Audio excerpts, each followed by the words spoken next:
Craig Everett Earl. My favorite Tremors movie, besides the original, is a tie between Tremors 2, Tremors 4, and Tremors the series. So, yeah, all right. If you wanted to know, I'm gonna tweet out. Oh, hold on, I didn't have that one recording. I'll do that one again. Now I have the whole. Almost messed up there. It's okay. I got like 4 different things recorded all the way over. I had a question here in the YouTube chat. All chat, all chat. Okay, close. There's Bread. Hey, Bread. So, what's your favorite Tremors movie besides the original? It's a tie between Tremors 2, Tremors 4, and Tremors the series. Those are my those are my favorites. I love those. That's where we're at. So yeah, and hi to Bread. I got to tweet out. Let people know. Be to tweeting here.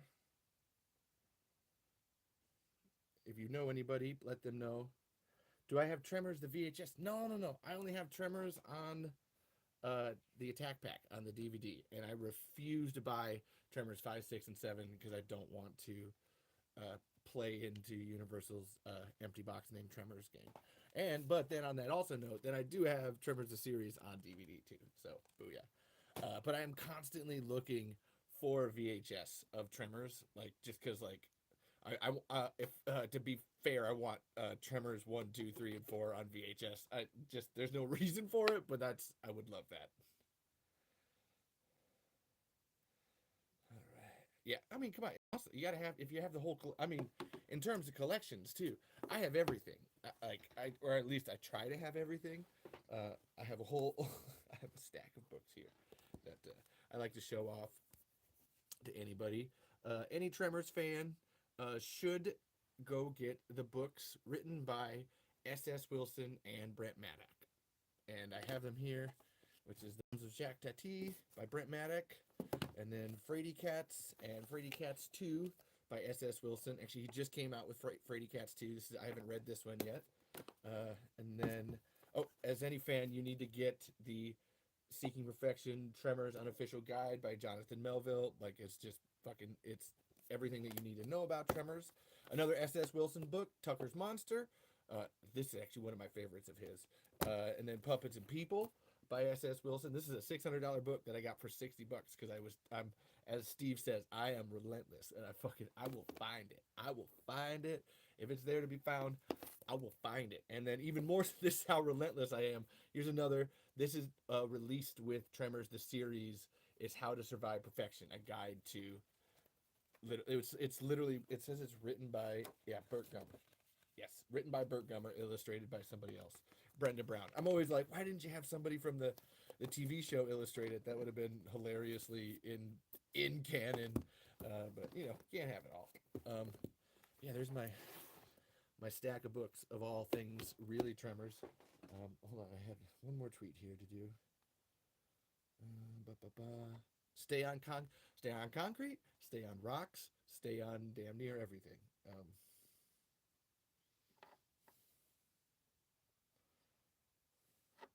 more here.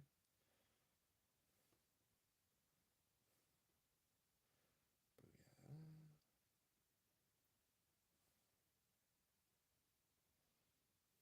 Here we go. Okay, now I'm going to open up the TikTok app. Thank you to the Tremor Saga people, too, for allowing me to use your YouTube page and your TikTok apps. This is it's kind of cool. They change the password on me every time I use one. I use one, and then the next time they always change the password on me. Just because, I don't know. I trust me. Do they trust me all the way? It's fair. These are very important things. I don't want to be messing with shit. What got me into YouTube? Shit. Honestly, if you go to my YouTube page, which is Levi Burzloff, I just record everything. Like it's not even I don't really discriminate. I will literally just record my family. I will record everything, and I do because I like posterity of just having something like forever and ever and ever. And it's nice to know that that's there. Um, to look back on in memories and stuff. And then so then what even got me on the Tremors YouTube was that's a whole thing of like it's almost 3 years ago now, of finding out about what happened to Stampede Entertainment, and I ended up making a video about it. I did a whole like hour and a half long video about the bullshit of it. It was really my first like foray into what I would call this kind of my podcast, what I'm doing here. Um, and it's been a snowball ever since. Tremor Saga asked me to make a YouTube, make a podcast, so I was like, all right, guys, fucking let's do this. All right, ask Levi anything. Now I'm going live on the TikTok here. Okay, go live. I've never gone live on TikTok. I've gone live on YouTube before, so I'm used to that, but I'm afraid to go live on TikTok. So we'll see how this works here. I'm not sure if it will work here, but we're going to try it. Notifying viewers that you're live. I don't really use TikTok. I'm not like a huge fan of it. So like, okay, like I want, like, show me, show me how to. It won't like keep the comments up. I wish it kept the comments up. It like gets rid of them. But hey, if you're here, on TikTok, I've got 3 different screens going here. I've got my regular recording.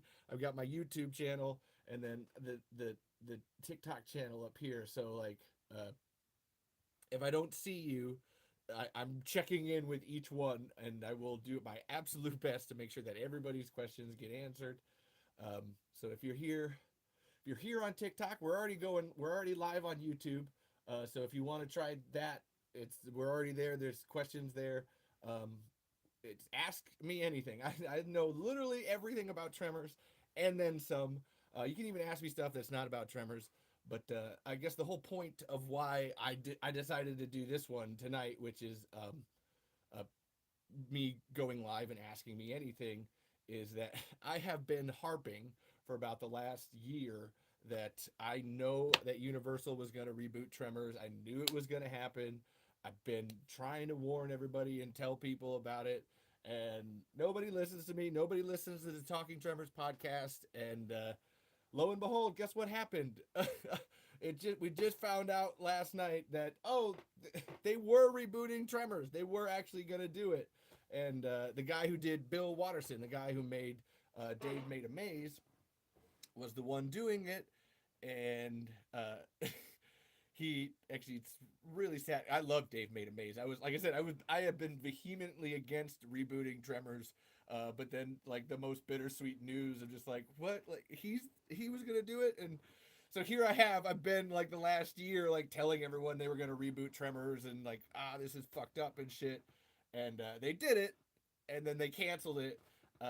So I am fully in this space. I am absolutely prescient about Tremors. I know absolutely everything there is to know about Tremors. If you have any questions at all, ask them away. I am right here. I will answer them. And then if nobody's asking questions, I'll do tricks in the interim. I brought my Burt Gummer gun, and then I got my glasses too. And even as always, because you're not Burt Gummer without a mustache. So, I may be trans, but that doesn't mean I can't want a mustache every now and then. And then, hold on, how do I throw comments up on here on the YouTube? Okay, throw them up. Come on, throw them up. Really? How many worms were there in the first movie? So if I just grab that. Oh, okay. Here's a test. What is the name of the worm in it? Oh my God, what could be the name of the worm in Tremors? You know what? It's got to be called a Tremors. That's the only thing that makes sense, right? Like, it's got to be called a Tremors. No, folks, it's called a Graboid. Walter Chang named him, and then they ate him. Mustache falling off. But yes, they're called Graboids, folks. They're not called Tremors. In fact, the name Tremors isn't even the original name of the movie. The original name of the movie and the script is called Beneath Perfection. And I have a reading. I've done the original script, a reading of it on this podcast before. You can go onto the YouTube channel, go onto Spotify, go onto Anchor.com, look up Talking Tremors, look up yeah, that's where he got his name, Graboid. Look up Beneath Perfection, and you'll hear me. I did a whole reading. I did all the voices. So you got Val, I did Earl, and then I even did Rhonda. Just got to hit everybody. I've had a little Reba in there too. And there was some, we'll call him slightly racist impressions of Walter Chang and Miguel. Like, hey, we don't vibrate, right? But it's not. Is it racist when you're doing it exactly like the person in the movie does it? I hope not. Like that's always my intention. I'm not trying to be racist. I'm trying to reenact a thing. But the creatures aren't called tremors. They are called graboids because the name of the script was Beneath Perfection. That was the original name of the movie until Universal decided, oh hey, there was some earthquakes that happened in Japan, and we could sell this movie a lot better in Japan if we named it something that was earthquake related, which is the dumbest fucking. Um, so they came up with Tremors. Like that's literally like, oh, that's so dumb. Okay, so how many worms were there in the first movie? There were 4 worms in the first movie. Uh, Although, and here's a funny thing: there's actually in the original Beneath Perfection script, there's actually 5 worms in the first movie. There's 5 worms in the original script, and then even as you're reading it, they almost it feels like they got lost on the count of them. Like the way that they kill them at the end doesn't always like 100% track right. So it's like it doesn't work. But there's 4 worms in the physical movie that you can watch, and then there's 5 graboids in the actual Beneath Perfection script. So hold on. I can swipe right to view more comments. Okay, that's not helpful at all. Uh, Not helpful at all, TikTok. So then let's see. I can swipe there. How many worms?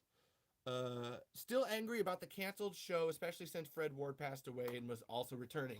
That's actually very. So here's an interesting tidbit. A lot of people like to say that with the Kevin Bacon pilot, that oh, it was just Kevin Bacon, and they were going to completely destroy everything. There was no Burt Gummer, and there was going to be no Earl. This isn't true, actually. Um, it in the pilot episode script, which there's another episode of this. I have the pilot script, and I've read it for this podcast. Did all the voices for it. Go on Anchor.com. Go on to Spotify. Look up Talking Tremors and look up the Kevin Bacon Tremors pilot. And you'll hear me do that. Go onto YouTube and find it. You can find the script for it too. And Earl's actually mentioned in the pilot episode. There's a business that Earl runs that Val is a subsidiary of, and he doesn't like want to like take orders from him. And even though Earl's not in it, um, hold on. Can I hold on? I'm gonna. Oh, okay, that worked. Okay, so no, somebody came in on my TikTok here. Okay. Hello. I don't know how to do this very well, so please forgive me on 100% all of that. Oh, damn it. Oh, damn it. I just lost the other person. Whoever just wanted me to accept the invite, do it again. I missed it. Like I said, I'm running 3 different things here. I got a TikTok going, I got a YouTube channel going, and I got the regular. Oh, no, you did. You already accepted the invite. Yeah, I accepted yours. There was another person that just did one too. So if they're out there and they were listening, try it again. I missed it. It gives me like 6 seconds to grab it, and I missed it. But yeah, ask me anything. I'm here. Ask me anything. Okay. How old are you? I am 32 years old. What's up? Wasn't expecting that. What's up? What? No. Go ahead, hit me. What's your favorite color? Oh shit! You know what? I'm a huge fan of purple. That's always my like. I'm a big purple, deep purple fan. My favorite color too. Nice. What else? Guess my age. You sound. Shit. You know what? You sound like you're 16. I'm actually terrible at guessing ages, so if I'm wrong. I am 23 on TikTok. Son of a bitch! Oh, like I said, I'm terrible at guessing ages. But I'm 18. Okay, we'll just. Oh, okay. It doesn't matter. They're just ages. Oh, and we lost them. Okay, you can always come back if you want to. Uh, something apparently some community guideline was violated there. Oh, I want to read the Graboid vs. Shriekers comic in part three. You know what? I would love for that too. Unfortunately, all that exists is a cover of it. Oh, but I do have to say, so if you're on TikTok and YouTube people, this is one for you. Go to TikTok, the TikTok Graboid. A great friend of mine, uh, I, I'm not going to say his name. A great friend of mine, the TikTok Graboid, he's actually working on a Tremors comic. That's one. I'm. I think I'm allowed to halfway give this away. Where he wants to do. He's doing a comic that's set in as a sequel to Tremors 4, where we have Fu Yin, and it's this thing with like some bandits show up, and then he kind of because his favorite creature is the Shriekers, so he really wants the Shriekers to show up in his comic and do all that. Uh, like so, yeah. And I have to say this: if you want to make something Tremors, you should just make it. Because guess what? Universal's not going to give you permission to do it. They're not going to give anybody any money to do it. They have a whole. It's we can get into it, but they're basically putting a stranglehold on the entire franchise because they have a very specific way that they want to make money off of this, and it cannot include Stampede Entertainment. So as long as Stampede Entertainment is alive, they don't care, and they will ignore games, they'll ignore comics, they will ignore books, they will ignore anything that you want to make Tremors. So just fuck them and just make whatever thing you want to make Tremors. I'd almost like to read a book comic where in some characters it's from El Blanco's perspective. So that's funny. If you go to I can't even think of what with the name, but if you look up fan fiction, there's actually a lot of fan fiction that's from El Blanco's perspective. That's like a weird one, but I've read it all. It's some very great stuff. I've read all the fan fiction. It's part of my job of what I do. If I'm supposed to know everything about Tremors, I've read it all. And there's some very sexual fan fiction too. Um, so yeah, go look up some fan fiction of El Blanco, and you'll get El Blanco's perspective.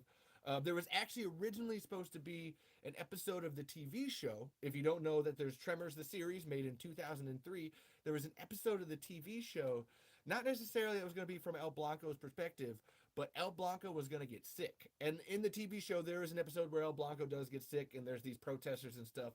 But the way that this was going to work was that it was a more natural thing happening, and El Blanco was going to get sick, and Burt Gummer was going to actually like nurse him back to health and be like singing him lullabies and shit to like make El Blanco feel better.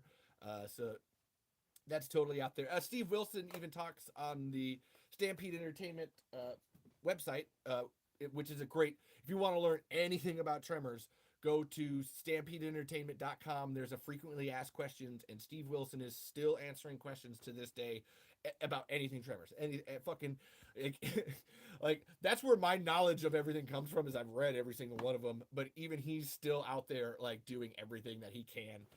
He doesn't know anything about 5, 6, and 7. That's where my knowledge happens to surpass, is that I've done enough research and I'm into that. But after he got kicked out, it's kind of hard to watch movies of, somebody stealing your child. Why was the series canceled? It was a great show. You know what? Nobody knows, actually. That's a really crappy one. And I see some YouTube comments here. I'll get to you in a second. But why was the series canceled? Nobody actually really knows. But it was at a time where I'm gonna make my conjecture here. I'm gonna put forth my theories and my hypothesis that Universal was learning that they can make a shit ton of money off of Tremors. Like, there is a phrase that you will hear, and I will repeat this all throughout time, that Universal likes to say, we can sell an empty box named Tremors. And fucking trust me, they've done it. They've done it. They do it. It's horrifying and terrible, and it drives me batty. Oop, hold on, I'm gonna accept that one. And I think the reason this It don't make no sense. Hello, how oh, are you? hello. Hey, baby, I want to ask you a question. Go ahead. How do you feel about the TikTok trivia game? I know you were there. I know you were watching. TikTok had, they said they I were giving away $70,000. I have no idea. Honestly, I haven't played it. I don't use TikTok besides to like. literally right now. Like this is the Tremors Saga's account, so they gave me the password, let me use it or whatever. I do not use TikTok at all. Like it's I don't even mean that as any shade. It's just I literally just don't know how to use it. I'm just not great with it. I'm not my social media is more Reddit. That's about it. Discord, but other than that. Okay, so what kind of stuff you do on there on your side? On my side, actually, I'm a researcher. That's my whole thing. I like that's I have a whole stack of books here. These are all Tremors books and things like that you need, and I literally research everything that I can Tremors, and I send it off to the Tremors Saga, and they actually package it, put it together. They do different videos, they do different things with it. They send it out to everybody that they can. But that's my you could call me an intern if, in that sense. I don't know if you want to.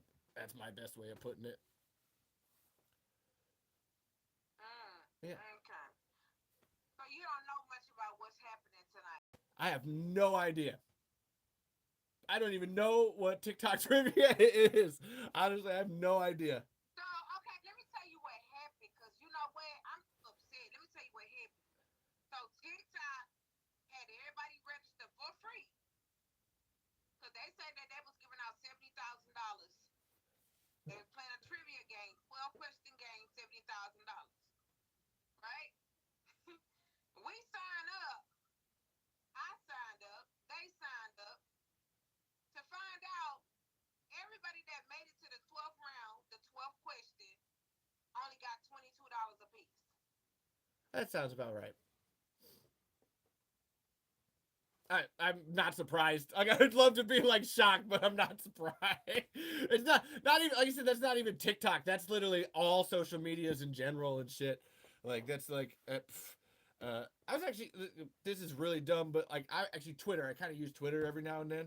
I just found out recently they took like direct messages away on Twitter, and I'm just kind of like, what the fuck? Like there were so many people I was actually having conversations with.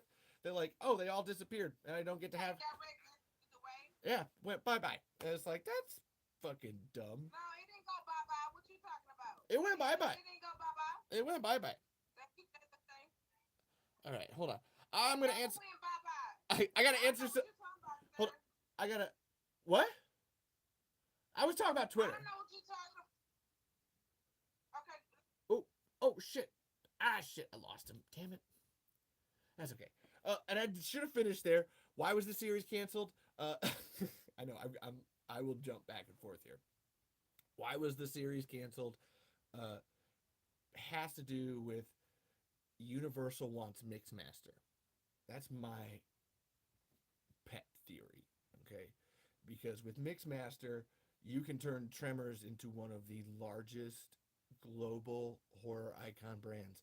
You can create Pokemon style horror monsters with literally anything that you wanted to. Just fucking combine shit. Cactus and a horse, a, a graboid and a fly, a pig and a blanket. And they see this, they got that idea, and they were like they were already trying to push Stampede Entertainment out. They already wanted them gone, and it was just a matter of like let's just because the series uh to be cheap was filmed in Mexico, and it ended up costing way more money than it would have to just like film it in America. And it's really fucked up. I have to say this: the series got canceled while everyone was at a rap party. Like the people that were making it were at a rap party for the first half of season one, and they got the news that it was canceled. And this was after they had been told that Tremors the series was actually one of the highest rated was well, no, not one of was the highest rated television show on sci-fi up till that point. And that's if you don't believe me, that legit comes from the horse's mouth of Universal executives in the Seeking Perfection Tremors official guide written by Jonathan Melville. And it's they and a lot of people like to say, "Oh, you know, Tremors got Farscape canceled." That didn't happen either. In fact, Farscape was already canceled when Tremors went on to air. It's just that they happened at the same time that people think that one caused the other. But nope, Farscape was already being canceled, and weirdly enough, Farscape Farscape was the highest rated show on Sci-Fi at the time. So it's not these numbers that they come up with, they don't really mean anything. And it hurt Brent Maddox so much. He was the showrunner for it, or that for that portion, that he literally went home and he threw away all of his Tremors the series DVDs. Like that you get as like your dailies and stuff like that. And he literally threw them into the trash because it pissed him off so much that that happened. Um, so that's there. All right. So let's see. Oh, so I got I got a question here. Who was the first person to die in Tremors? Trick question. It was actually a rabbit or a coyote. Well, it was a coyote and a rabbit. You don't see that, but that's a part of the original script where like there's this rolling thing, and then a rabbit and a coyote get eaten. So that's oh shit. Oh, actually, no. Even more of a trick question. No. It's not even that. So if we're gonna go with what the movie, the actual what was filmed, the first thing that dies in Tremors is a donkey named Justine. No, I mean this. I mean this. So if you don't believe me, go to the Tremor Saga's YouTube channel. Check out their deleted scenes section. There is an alternate opening to Tremors that has Edgar and Old Fred, and old Fred gives Edgar some carrots for this. I was gonna say dinosaur, for this donkey, this mule named Justine, and uh, Edgar. Yeah, it's Edgar. Edgar and Justine then like walk away, and they go into this barn, and there's all this noise and stuff, and Justine gets eaten. The mule gets eaten inside of the barn, and then Edgar runs with his rifle, and that's what scares him and makes him run up the tower. Is that Justine, the donkey, gets eaten? Trick question. That's the first thing. Well, that's the first thing, and then technically the first person to die would be Edgar. So that's if we're gonna call it that. But I wanted to be fun and give the real answer on that. Um, that was awesome. Love that you filled an empty void. Oh yeah, I fill empty voids. That's what I do here. Uh, TikTok. How do you think old Fred's head was still on the floor when graboids eat things whole?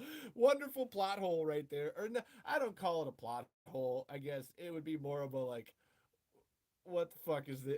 It's a you go with it's horror and that looks cool, but also did the graboid just eat him and it was like, I'm kind of full, and just chop off at the neck and just leave that right there, which you could say, because he does eat all of the sheep, but he eats the sheep afterwards because Fred goes down first. There's the and he goes down.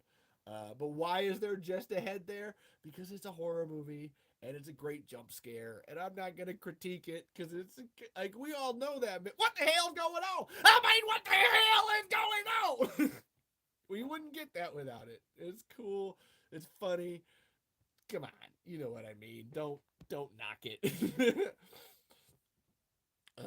TikTok is horrible. Community guidelines. Oh yeah, I've heard that. Tremor Saga has told me that like a lot of weird stuff from theirs uh gets blocked. Like, well, because obviously there's a bunch of guns and stuff in Tremors that you can't really show them too much, or TikTok will get pissed at you and shut your whole thing down, and it's fucking stupid. I get it.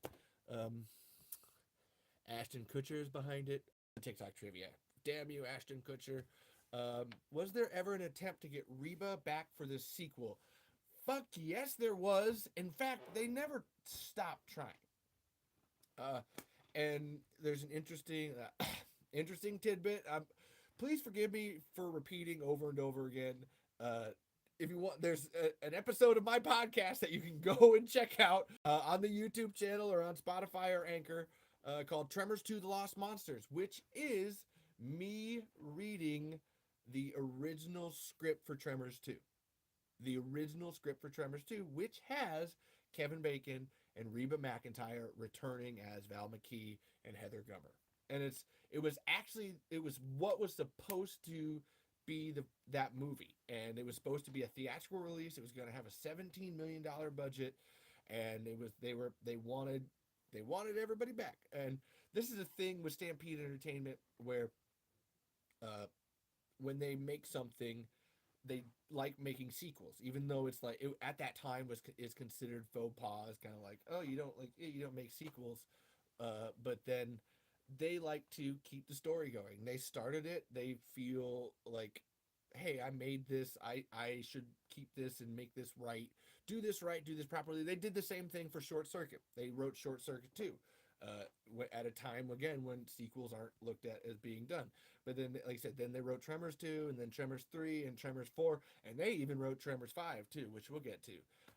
But there was an original plan for Tremors 2 to have Reba McEntire returning, and it's actually it's kind of I it's so sucks. Like it's if you go listen to me read it, and because again I do all the voices, I do a great job with it. I don't mean to toot my own horn, but it's pretty funny.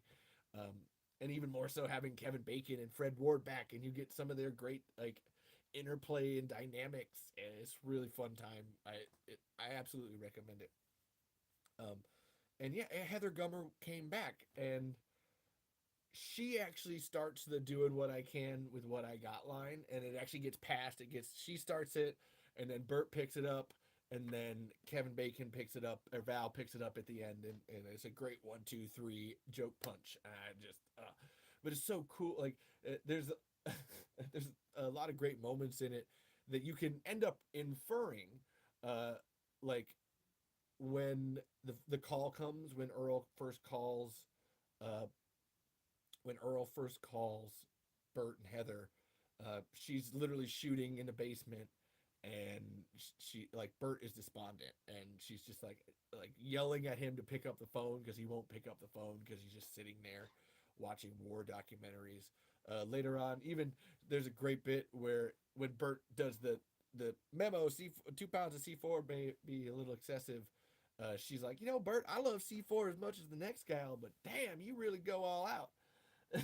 Just like way too much. And then even more, there's a great bit then later where when Bert shoots through the shrieker and then blows up the shrieker and then goes through the car and then does all that. And she even calls Bert out for it, where she's like, Bert, I would have just been happy bringing like a regular penetration. I'm not great with guns, so forgive me. Like I would, just something shooting solids. But you like had to go all out, didn't you?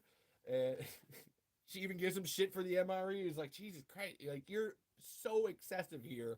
What the hell are you doing? And kind of, yeah, like I said, Reba McEntire was going to be in that sequel. And in fact, she still wants to be in them. She still would love to be in it. The only reason she wasn't is her concert schedule. She, like, uh, she's, I, I don't need to explain this. She's Reba McEntire. So, like, she has a very, very busy concert schedule, and Universal literally never wanted to work around it. Like they could get Reba McEntire at any point in time if they said, "Hey, Reba, when's your concert schedule? Okay, that's when you're doing it. When do you get off? Okay, that's when you get off. All right, then we're gonna spend a couple months filming Tremors. Do you want to do that?" And she would be in. She would be in like motherfucking Flynn, and that would be it. That'd be like that. Then we'd have Reba in it. But Universal is literally so shitty, so stupid, so dumb, so money grubbing that they can't for 1 minute focus on like, yeah, let's have Reba back. I imagine she costs a lot too, but that's another like it's worth it. Come on, throw the money at her. And Graboid 116. I like seeing people who watch his Tremors for the first time. I like watching that too sometimes. It's really cute. What's even more interesting about watching people watch Tremors for the first time is that it's all ages. You would think that it's like, oh, it's kids seeing it for the first time. I have seen like 30, 40, 50-year-old adults watching Tremors for the first time and getting a kick out. Like it's one of the coolest things. Just and in the best way possible. I've never seen a person who watches Tremors for the first time that goes like, "Well, that was dumb and I hate that." It's always, "Oh my god, how have I never watched this before? This is amazing." And it's just really it's really cool. Um Oh, thank you for if you listen to my pilot one, but not that one. I'll check that out. Oh yeah, please do. Like I said, if you um I have done 3 episodes of script readings. I have done the Kevin Bacon Tremors pilot. I've done the Tremors 2 The Lost Monsters Lost Monster script, and I've done the Beneath Perfection, the original Tremors 1 script. So if you want to listen to any of those, check out the Tremor Saga YouTube page. Check out Talking Tremors on Anchor and Spotify. And like I said, I think I do a fairly good job. I don't think it's perfect, but I think we have enough fun. I have enough fun with it that we get through the rocky bits as we do it. But check them out. I highly recommend it if you want to learn any more about Tremors, or if you would like to hear those things that should have happened but didn't. I give enough, especially with Tremors 2. I had so much fun being Val and Earl that it was just like I was getting into it, just like this is so sad to like miss out on. Oh my god, yeah, that's Hollywood for you. We contracted Corey Feldman for my movie, and he just kept the money and refused to show up on set.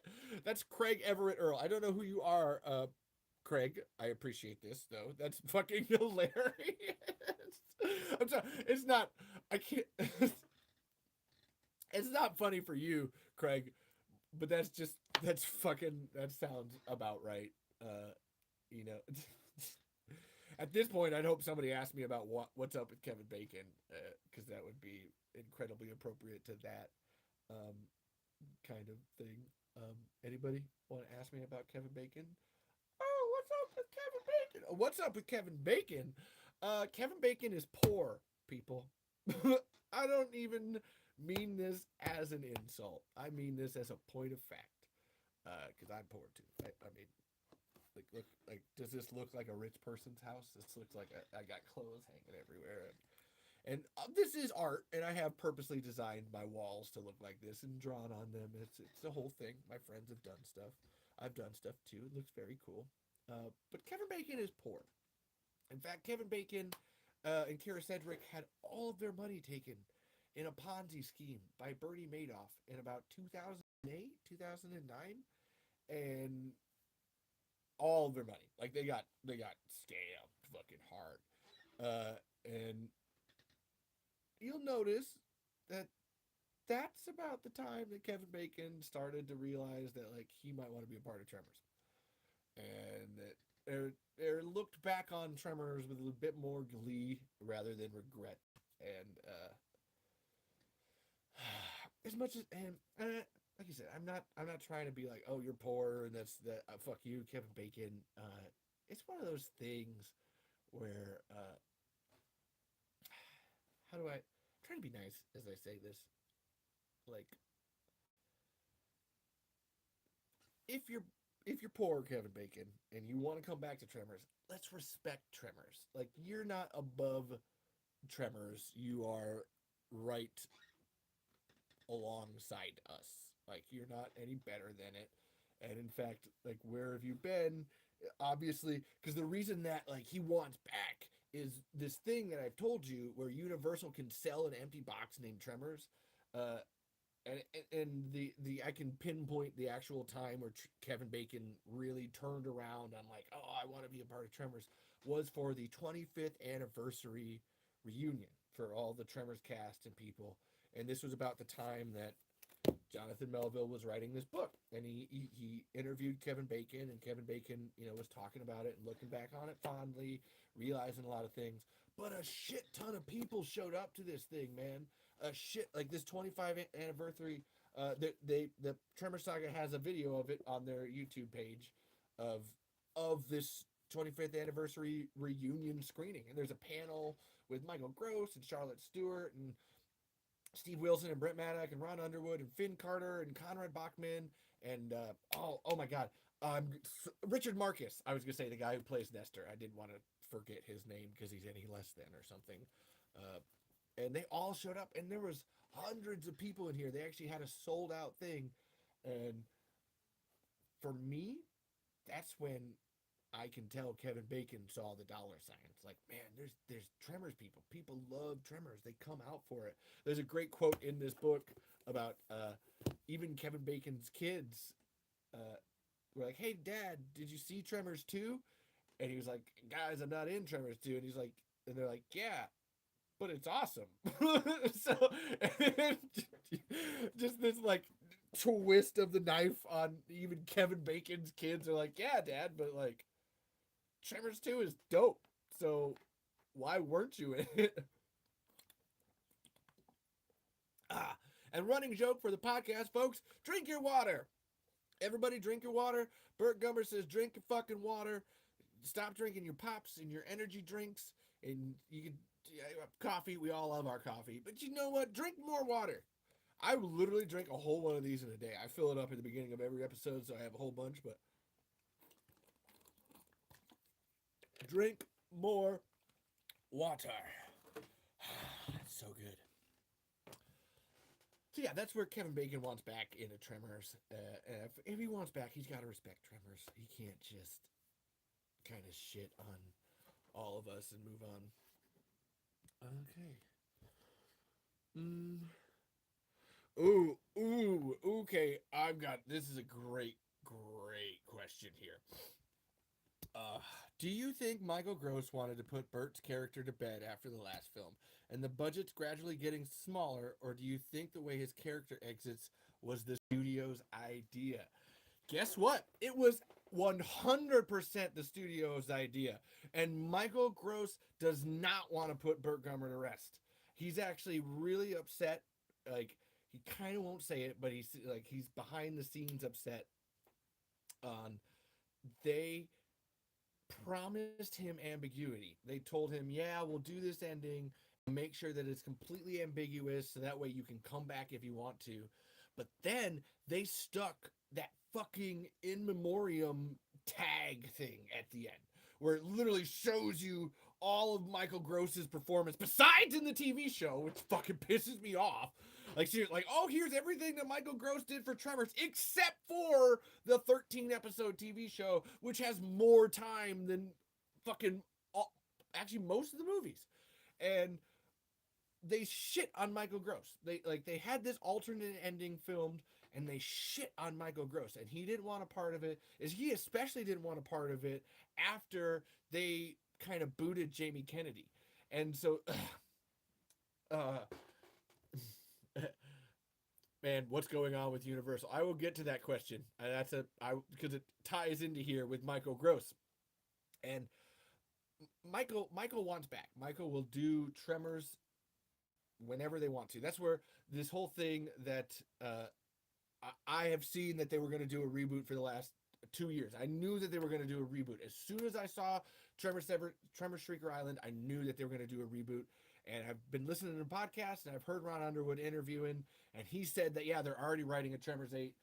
But Michael Gross has then been like, nope, I haven't heard anything about it. Haven't heard anything about it. And then we just found out yesterday that, oh, yeah, no, they were rebooting Tremors. And then that got canceled, which, like, I'm so bittersweet about that because, like I said, the Dave Made a Maze guy was doing it, which would have been really cool. And I think he would have even tried to bring back Burt Gummer. I don't think that guy would have gotten rid of it. But Universal wants to get rid of Michael Gross because they don't want to pay him anymore. So the reason Jamie Kennedy wasn't in Tremors 7 is because, he got paid on Tremors 5 regular salary plus some bonuses. Then he came back for Tremors 6 and they upped his salary and they upped his bonuses and they gave him more money. And then when he came back for Tremors 7, they even told him, okay, so we expect you to now be the face of the franchise. You're going to be the new Burt Gummer. That's what we've been setting you up to be. And then they went, we're going to pay you less than you made on Tremors 5. When you don't get any bonuses. So you get less than the salary that you got on Tremors 5, along with none of the actual other bonuses that you're supposed to get. And I'm ambivalent about Jamie Kennedy. I go back and forth on, like, he's not exactly who I want to be Burt Gummer's son, but the guy does what he can. He's a little bit harassment-y with his sexualness, and I get on that. But he should have been in that last movie, and that last movie was actually written by Michael Gross and Jamie Kennedy to pass the torch to end it like that, not to kill him, because that's like Michael has said that he's like, no, you don't want to kill Burt Gummer. That's a character you want to see ride off into the sunset. If he dies, like hardcore, you're gonna piss a lot of people off, and it has pissed a lot of people off. A lot of people just like they have given up on Tremors after watching Shrieker Island. They just say that's it, that's the end, and they're done with it. And Michael wants to, would love to come back, and he's not. it's not his idea, and they Universal, if you follow the track here, where if they're paying Jamie Kennedy, they want to pay him less. They didn't want to keep paying Michael Gross, because you got to think, if he's been there for 7 movies in a TV show, his pay has to keep going up. And so they eventually went like, we don't want to keep paying you. You're too much to cost. If they can't even fucking, if they don't even want to shell out for Reba, then it's like, oh, they didn't want to pay Michael anymore. And then even more so, and this is Michael's actually said this, where Universal got tired of him trying to keep continuity behind the scenes. And they didn't like him basically telling them what to do sometimes. He's been there for 35 years, and people behind the scenes would ask him. They would ask Michael, like, what's the deal? How do we do this? What's the proper way to do this? And Universal just got tired of it, and they kicked him so that they could reboot it to sell their empty box named Tremors. So, and on that point, I'm going to come over to here. So, what's going on with Universal? I feel like they are holding off because it's almost been 35 years and the rights would possibly revert back to Stampede. So that's entirely true. That is 100%, 1000% fucking true.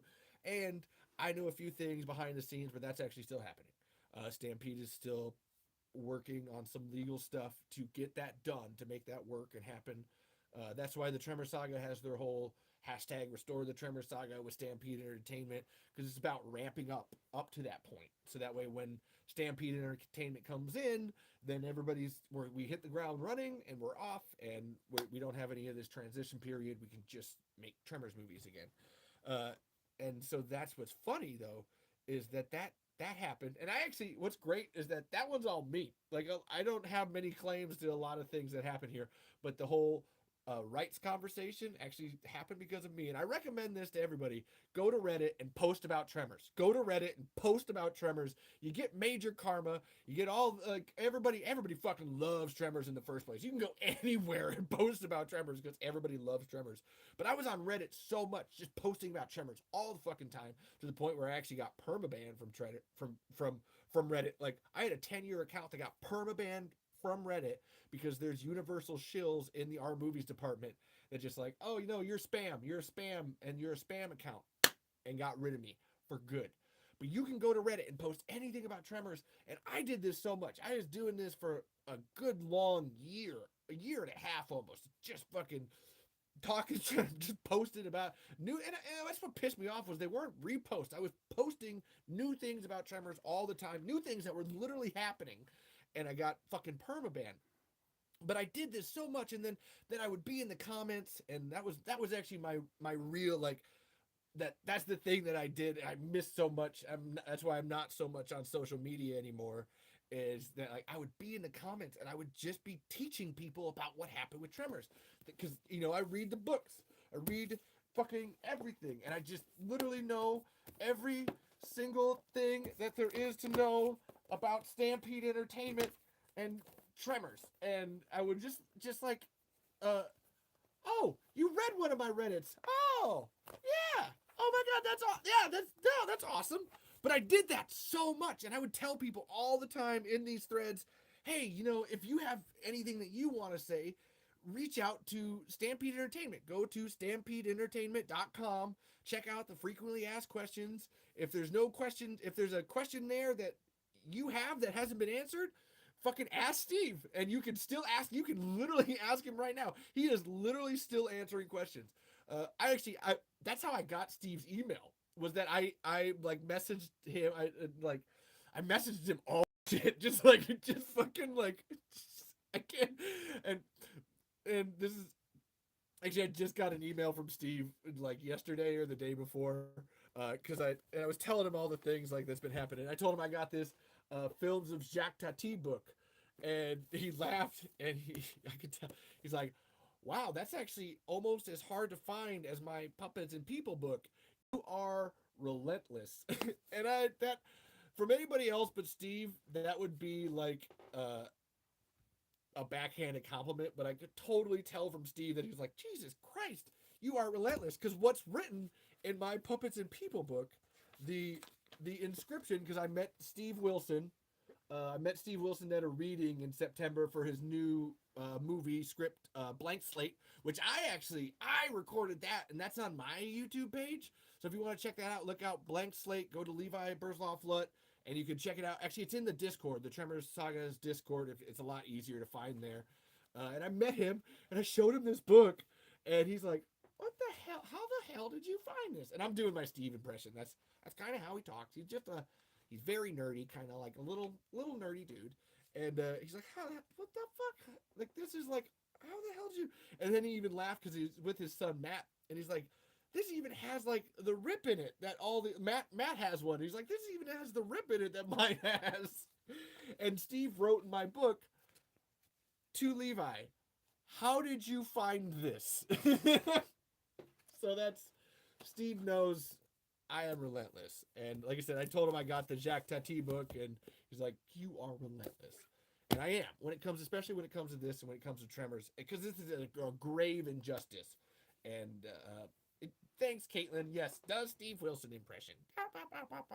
That's my wife just chimed in on TikTok. She, she's met Steve too. She was there for it, and she thinks he's just the cutest, nerdy little dude. I love you too, babe. And he is. He's really awesome and adorable. But I was on Reddit all the time, and I just told everybody, go fucking talk to Steve. And eventually somebody asked, hey, so like there's this copyright clause thing where after 35 years you can get your IP back. Do you know about that? And Steve was like, no, I don't. I what the hell are you talking about? And yeah, thank you, Trey Bowen. If you listen back on the YouTube page, if you have any more questions, I'm going to still keep answering what you were saying. So if you want more, come back later. It'll be on the YouTube page, the Tremor Saga's YouTube page. I will keep updating on what I was saying here. Um, and and somebody asked this copyright clause thing, and I was like, well, what the fuck is this? Like, what's going on here?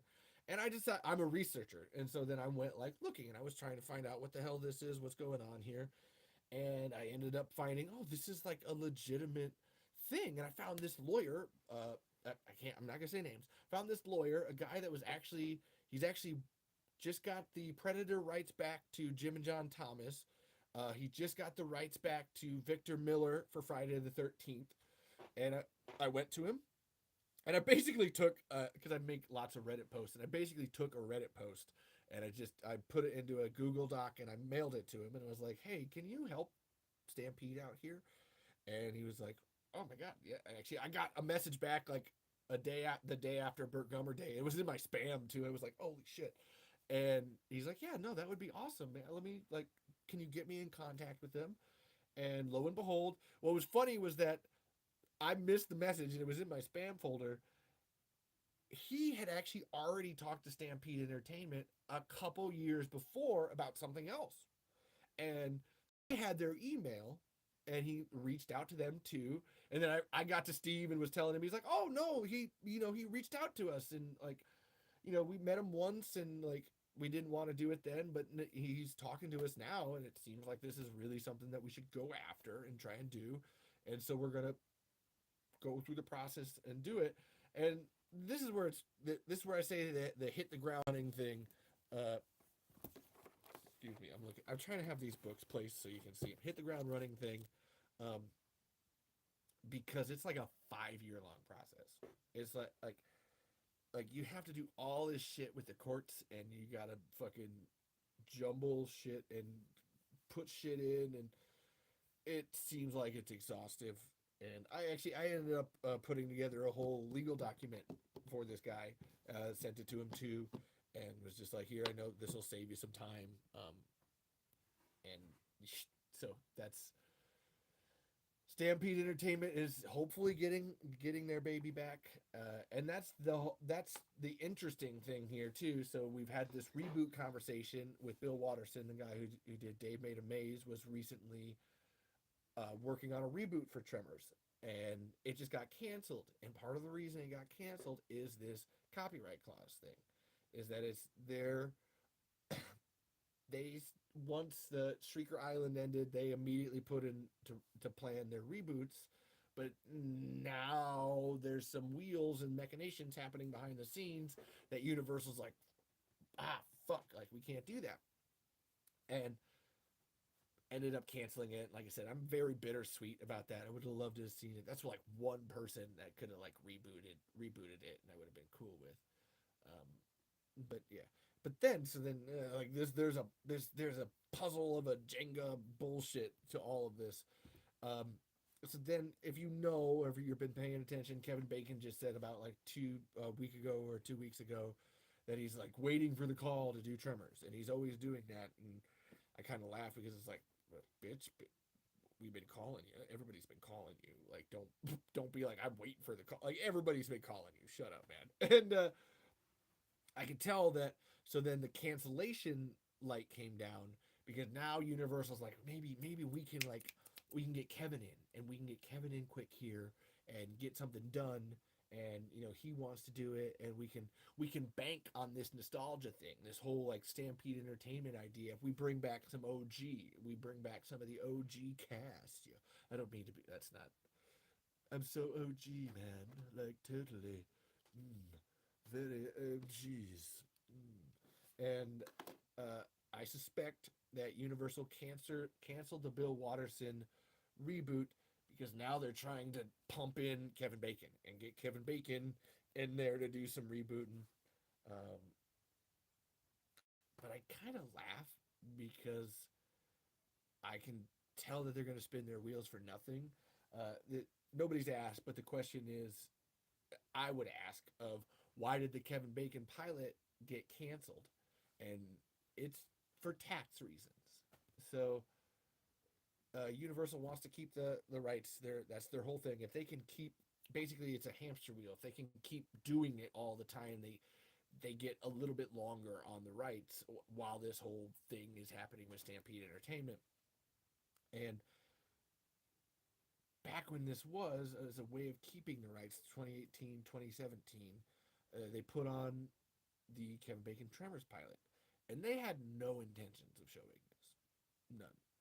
I mean this 100% fully. They wanted everyone to spend all of their time making it and doing it just so they could get a tax break. So if you know anything about Batgirl, what's happened with Batgirl? Warner Brothers has shelved it, and nobody gets to see it ever, ever, ever.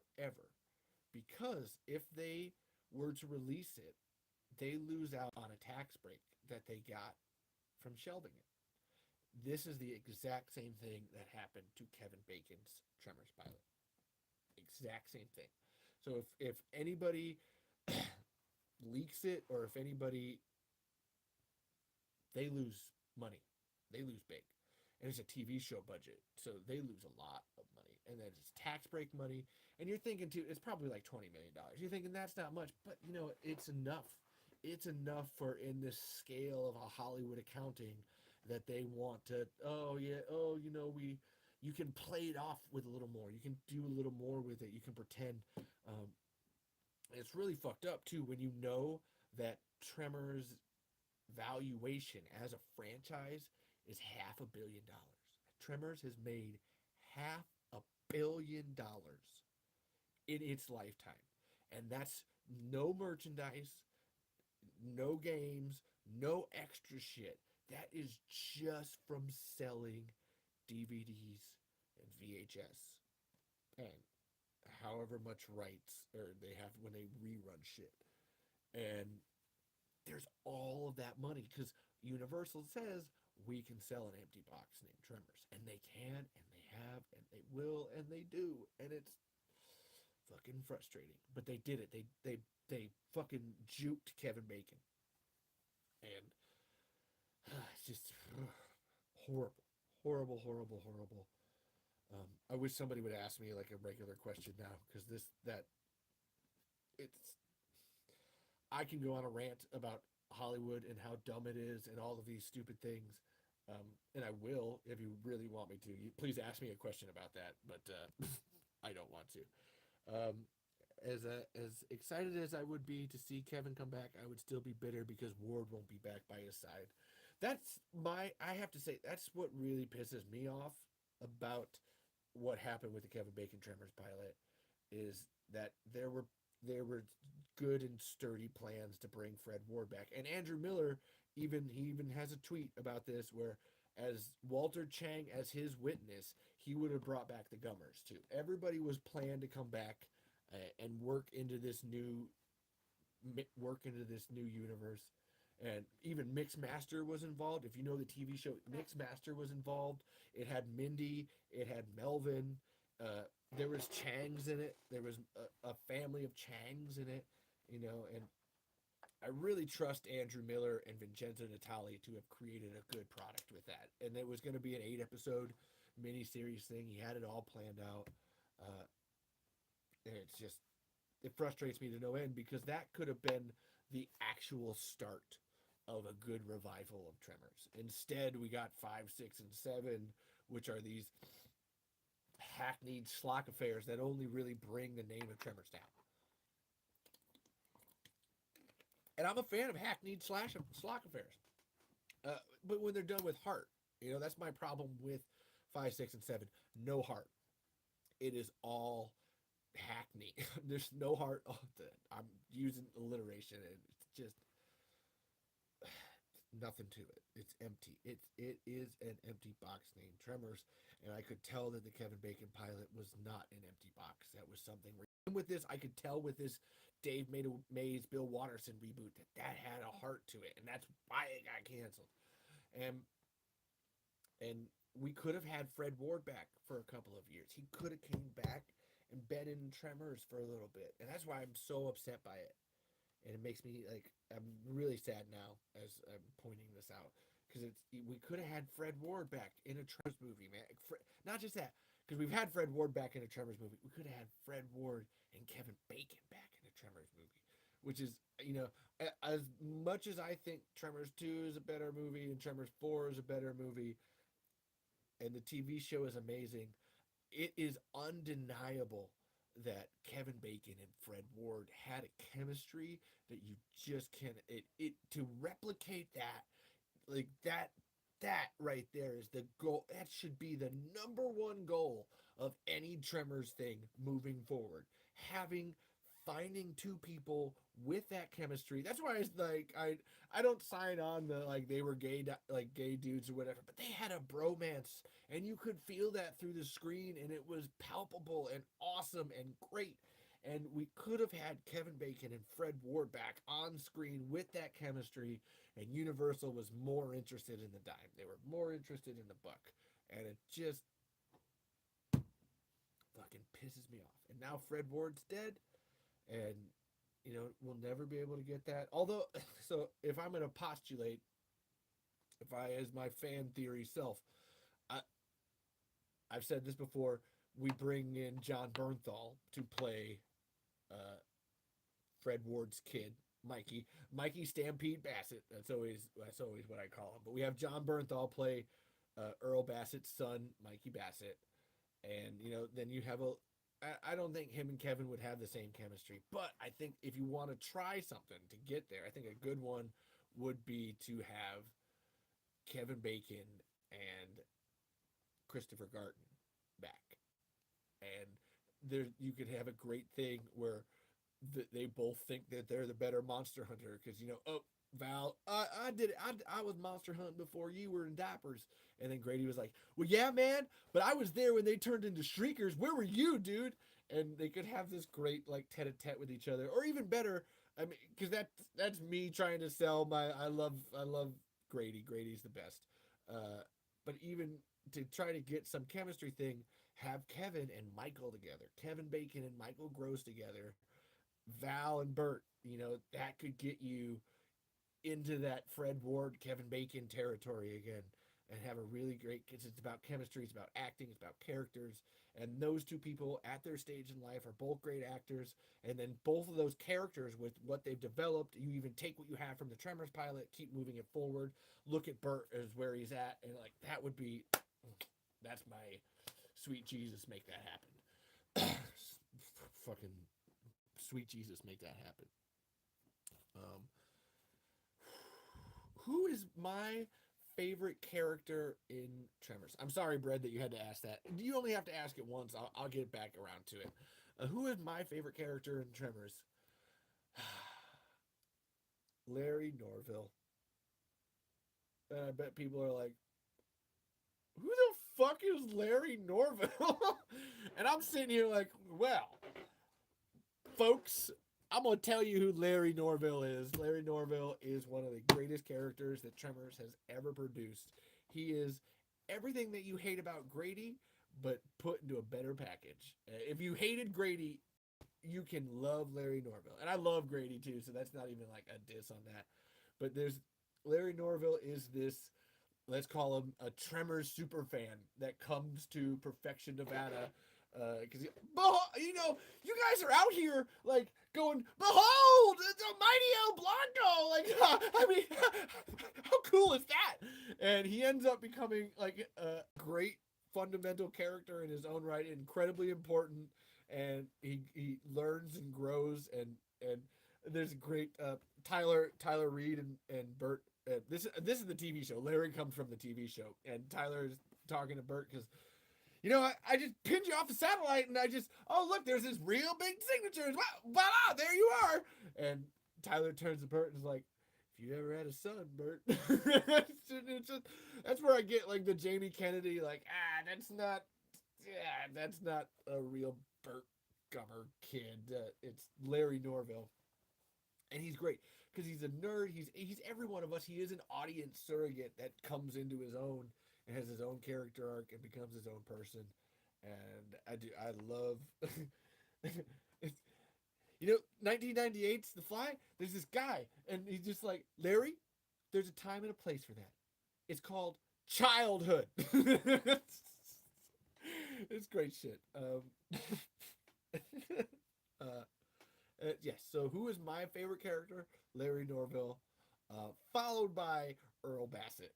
If I have to pick an OG, Earl Bassett or Tyler Reed, that's another.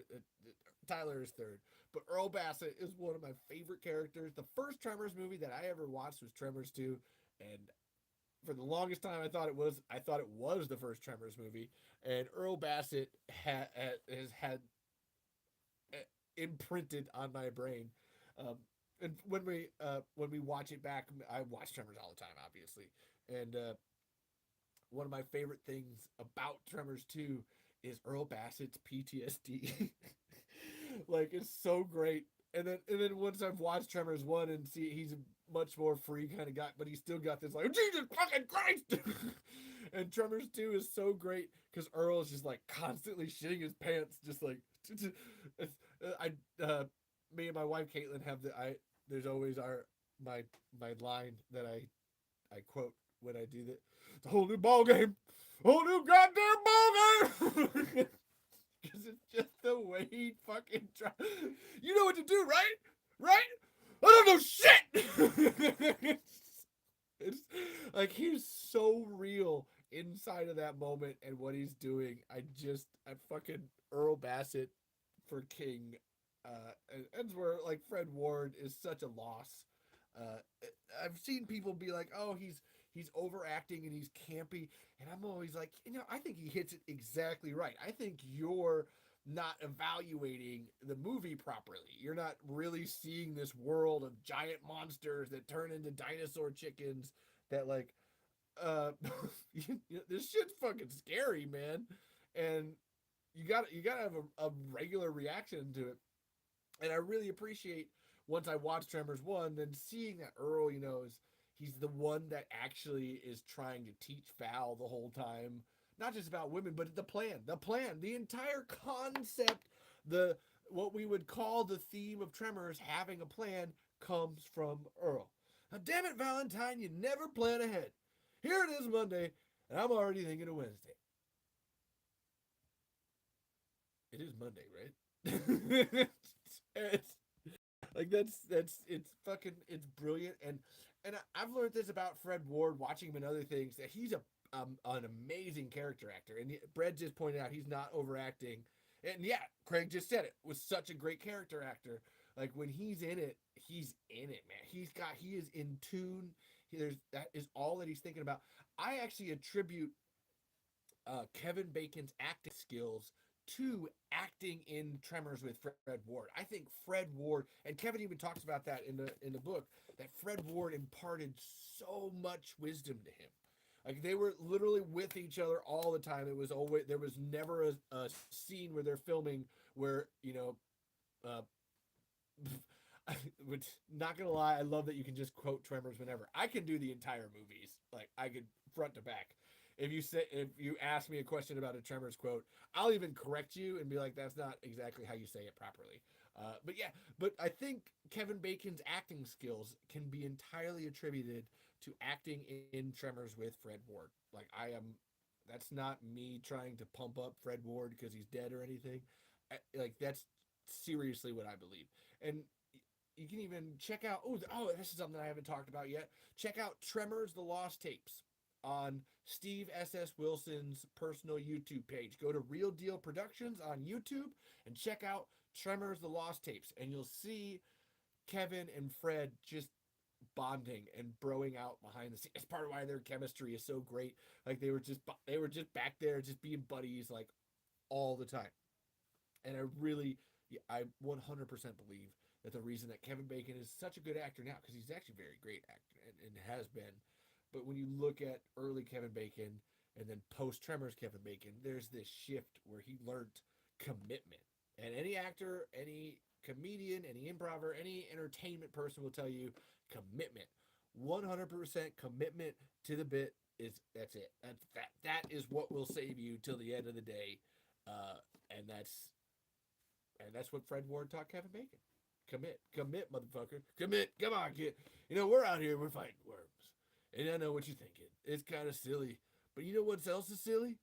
Your last name is Bacon. I think you're right. You know what? You're right. You're right, Fred. I don't know. That's not Kevin's regular. He doesn't talk like that normally. In fact, Kevin, what's funny, and this is where I say that like it would be great to have Kevin Bacon kind of become the Fred Ward character, and then Grady be the Val character, because Kevin Bacon now sounds like Fred Ward. Like it's the weirdest fucking thing. Like he sound like if you listen to interviews with Kevin Bacon, he's like, yeah, I a lot of things in my life, and I try to deal with it, and I'm moving on, and it's just like you sound like Fred Ward. What is this? It's the funniest fucking thing. He literally became Fred Ward. He became his best friend. So we could do a thing there where Kevin Bacon is the Earl Bassett character, and then Grady is the Valentine McKee character, and I think it would be great. It would be awesome. Please, I know Stampede Entertainment. I know you guys would jump on that in a heartbeat. Theirs is the TV show. They want to like bring that back, but it's like, man, I just want it. I just want it. To sum up, Tremors is a prehistoric worms eat a small town and get killed by two gun fanatics, two friends, a single man, and two lovers. So hold on. Who's the okay? Who's the okay? Two friend, two gun fanatics, two friends, a single man, and two lovers. So it seems like you're describing like the Gummers and also Kevin Bacon and Fred Ward at the same time.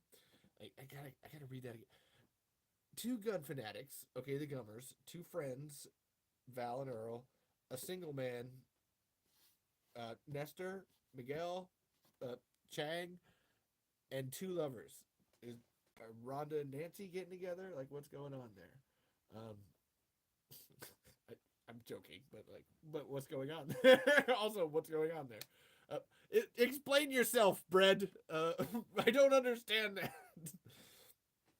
um, because again, I, I'm not gonna. I'm in the camp of let's say that Val and Earl are bisexual. I don't think that they're exclusively gay lovers, but I think that it's cooler to have them be friends and like um, I see that comment. I want to say something about it in a second. I think it's cooler that they're friends rather than lovers. Although in my I'd love it world, they're bisexual, and then I've said this before on the podcast, and then they have Rhonda, and you think that they would pass Rhonda back and forth between each other, but what ends up happening is that Earl and Rhonda pass Val back and forth between each other. because he's just so pretty, just so pretty. Um, but then I'm gonna be honest. Grady was the dumbest person in all the OG movies. I'm reading off of TikTok here. That's not my opinion. Might be wrong. It's been a while since I've watched past Tremors 2 Aftershocks. I would like you to consider this if I may make a recommendation that Grady is an audience surrogate. And even more so with Tremors 2, it was supposed to be Kevin Bacon. So that's not the original intention. And I think they do a fantastic job of putting an audience surrogate character into the movie at a time where that's not something that you see normally done. And then in 1996, that's just about when Scream's coming out, where we start to get the Randys of the being meta and knowing the things and kind of like looking a little bit bigger in that. And I think Grady is a prototype for a lot of what we end up seeing in monster movies later on. And Grady is really cool because he's very real about it. Like he's uh, I drive a taxi. I live in a crappy apartment. I watch too much TV, etc., etc. like, look, you're gonna need a partner on this. And how many people do you know that want to do this? Like, I'll do anything you want. Carry your luggage, light fuses. Well, maybe you will come in handy. When they're eating you, it'll give me a chance to run away. But then Grady helps teach Earl in a lot of different ways. I think, and it's very important that Grady comes up with the concept of Grady and Earl's Monster World, and they end up doing that. Tremors 3 confirms that Grady and Earl's Monster World totally happened. It's a thing. Booyah, booyah. And he even has the forethought to. Oh, well, unfortunately, got to go. Phone's dead. Enjoy the. Yeah. And hey, and yeah, come back to the chat later, Craig Everett. I'll probably be doing lots more. So I know your phone's dying. Thanks for being here. Thanks for your questions. If you want more, I'll probably be going for another 45 minutes, maybe an hour. So I'll be here a while. Yeah, check out the videos. Like I said, go to the Tremor Saga YouTube page or the podcast, Talking Tremors, and find the Tremors pilot script, Tremors 2, The Lost Monsters, and Beneath Perfection. Do the script readings for all of them. And on that note, on the Tremors 2, oh, wow. Oh my god. And then Trey Bowen came back. Went and subscribed to YouTube. I can't wait to watch it later. You said you were leaving, but you came back. You came back. Son of a bitch. That's how good it is. You can't walk away. You're just like, oh, I need to find out more. Oh, what's more? Give me. Oh, that's not enough. I need more. I need more. It's okay, bud. I'm just having a laugh. I need more. I need more. And Grady is to keep going. Grady is the need more thing, of like that's you can't tell me that like if you got dropped into the Tremors universe that you wouldn't be geeking out, yo. Because I know I would. And like you get to like hang out with the dude who was like there before, and like you're coming buddies with him, and you're teaching him, and he's teaching you, and how stupid do you think I am? Catch me later on that one. And like, it's so cool. I do. I absolutely love Grady. And there's a great character thing that I want you to notice when you watch Tremors 2 next time. The next time you watch Tremors 2 Aftershocks, um, so please forgive me, folks. I got 3 different cameras I'm trying to play to. It's really hard. I want you to notice this. So the first half of the movie, you have a great night too, Craig. You have uh, Earl being absolutely terrified. Man, you're as nervous as a chihuahua. I'm not nervous. I'm alert. And then you have Grady just like not a care in the world. Like he just has no idea about the greater threat, and he's just off in la la land. He's just so happy to be here, and it's just he's just a dog. It's just a cute little puppy, and that's the first half. And Grady gets a little scared when the graboid comes out of the ground and almost eats him, but then uh like uh, there's a great. Doesn't anything ever get you down? Well, I am blessed with a sunny disposition. Most people seem to like it. And Grady, like he may be scared at that moment, but it's still under control. what they're doing with the graboids. It's a brilliant plan too. You just have an RC car and some dynamite, and you kill graboids. He's got in Grady's mind, he's got nothing to worry about because they have everything taken care of. There's nothing out of the ordinary. He can just do this. Oh yeah, what's this do for your disposition? God, thank you. Oh, that was good. Bad Penny 83. We're gonna need some help. Help! Who'd be crazy enough to want to help us with this? Smash cut 2.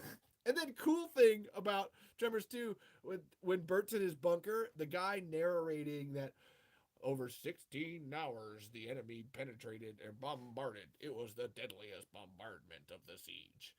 That's actually SS Wilson. And whoa!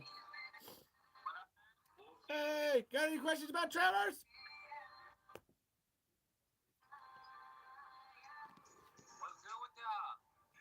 I'm talking about Tremors. Got any questions?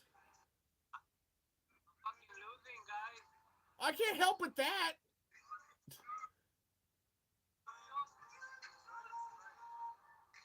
Hold on. Okay. So anyway, note this. Note this really cool thing about Tremors 2. So we have the first half where Grady's a dog, doesn't care, and then Earl is just like a boundless, scared chihuahua. And then uh there's a great turn up once they actually find the Shriekers, and Grady fucking shits his pants. Like this hits a moment where like Grady goes from like, oh yeah, this is nothing, man. I don't gotta worry about this to like literally shitting his pants, and then Earl becomes totally cool on a level, like 100% on the ball. Hold on, 1 second. And like it's so cool because you get to watch Earl's PTSD take on a different form of just like, oh, like he he's more calm when everything's going to shit and he knows it's fucked, and now he doesn't know. Like when they see Pedro's arms on that uh on that truck, like Earl, I don't know shit, but he like fucking shifts, and there's something in his brain that literally shifts and makes it so he's like, oh my god, like I know what to do. And Grady fucking freaks out.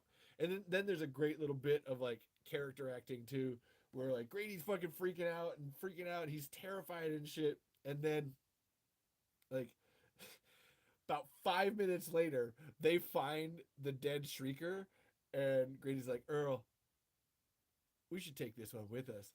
And Earl's, are you nuts? And it's not just like, oh, are you crazy inside of the moment? He's like, you were just shitting your pants like 30 seconds ago, and now you want to take this fucking thing with us? Are, are you high? Are you like, what the hell is going on, man? Like, this is insane. You are crazy Tom Banana Pants. It's a great, if you want to appreciate Grady more, watch Chris Garton's acting in that because he does a great job too with it. And then then Grady is very scared for the rest of it. Then even later on, when they're at the refinery, he's just off. Like, he gets all freaked out and shit.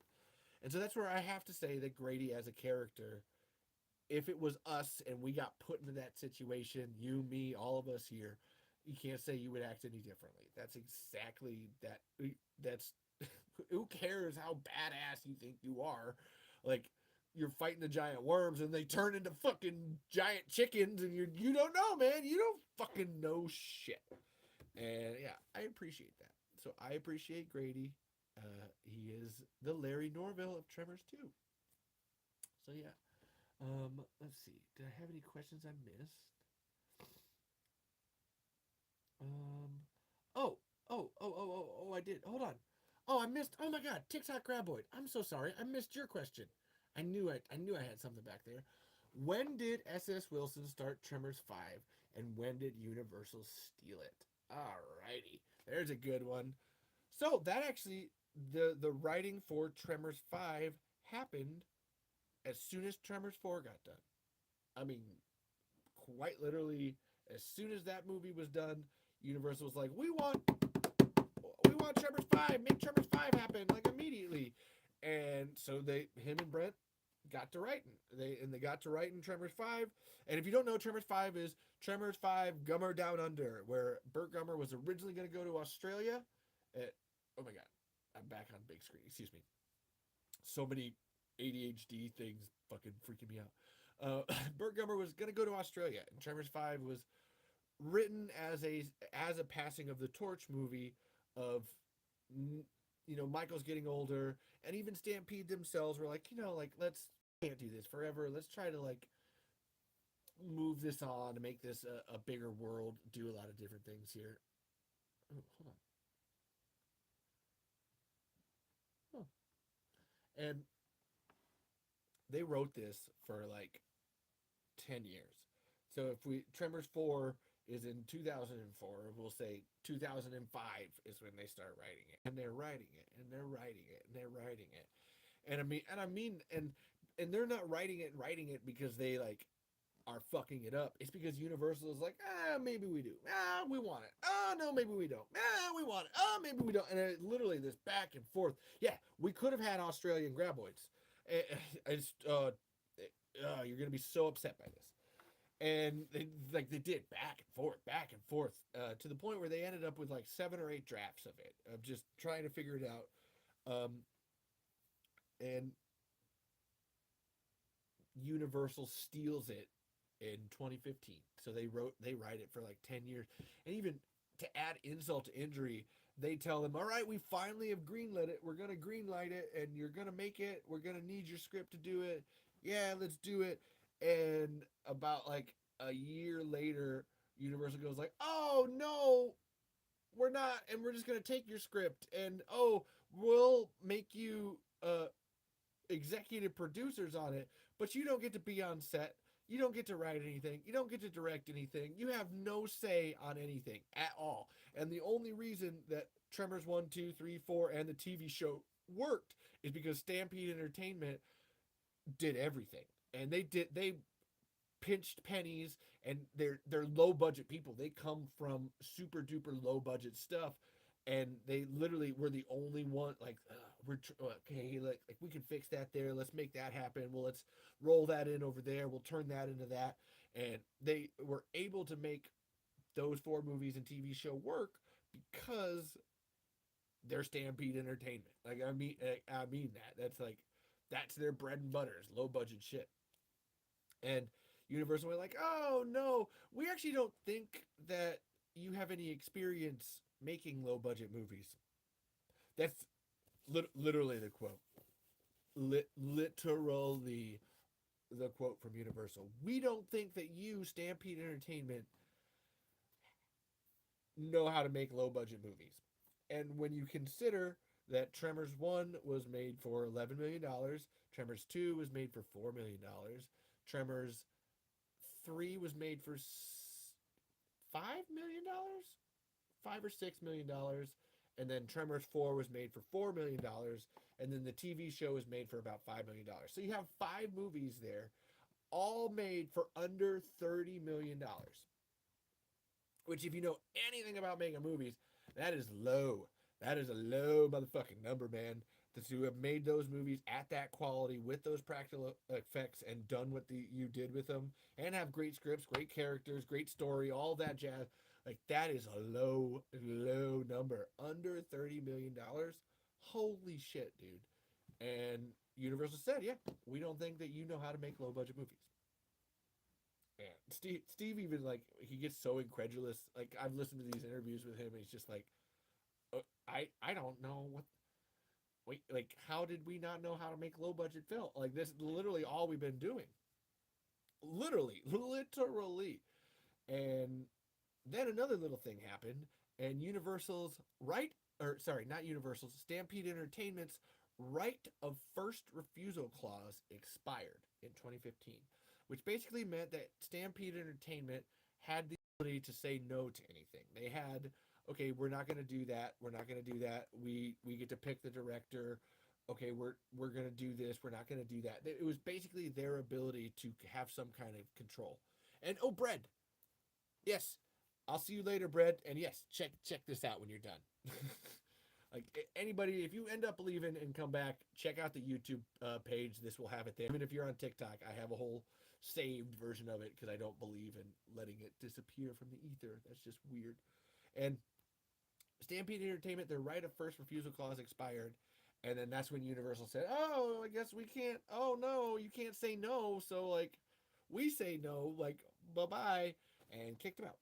And I mean, like they kicked him out because like Stampede tries to say, well, we chose to part ways, uh, but when you really look at it, there's a lot of like, you can't be a part of the party, but you can stand over there in the dark corner with the lampshade on your head and don't look at anybody, and that's fine, right? You also don't get any punch or drinks or snacks. So, but that's fine. You're still here at the party, and um, yeah. But see you later, Bread. And yeah, Stampede got kicked out. Uh, and I got to talk about the Australian Graboids thing, which is so cool to me. Um, Steve Wilson comes from. He's a huge fan of monster movies. Like he's a huge monster movie fan, and the movie Aliens, we all know there's the queen alien.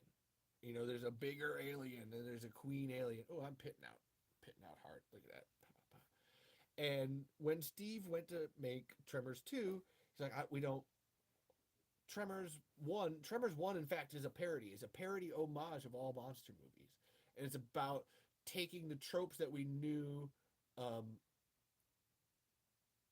from monster movies and turning them on their head and making a smart movie. Making like that's why everybody says that Tremors has a smart protagonist. That was the whole point.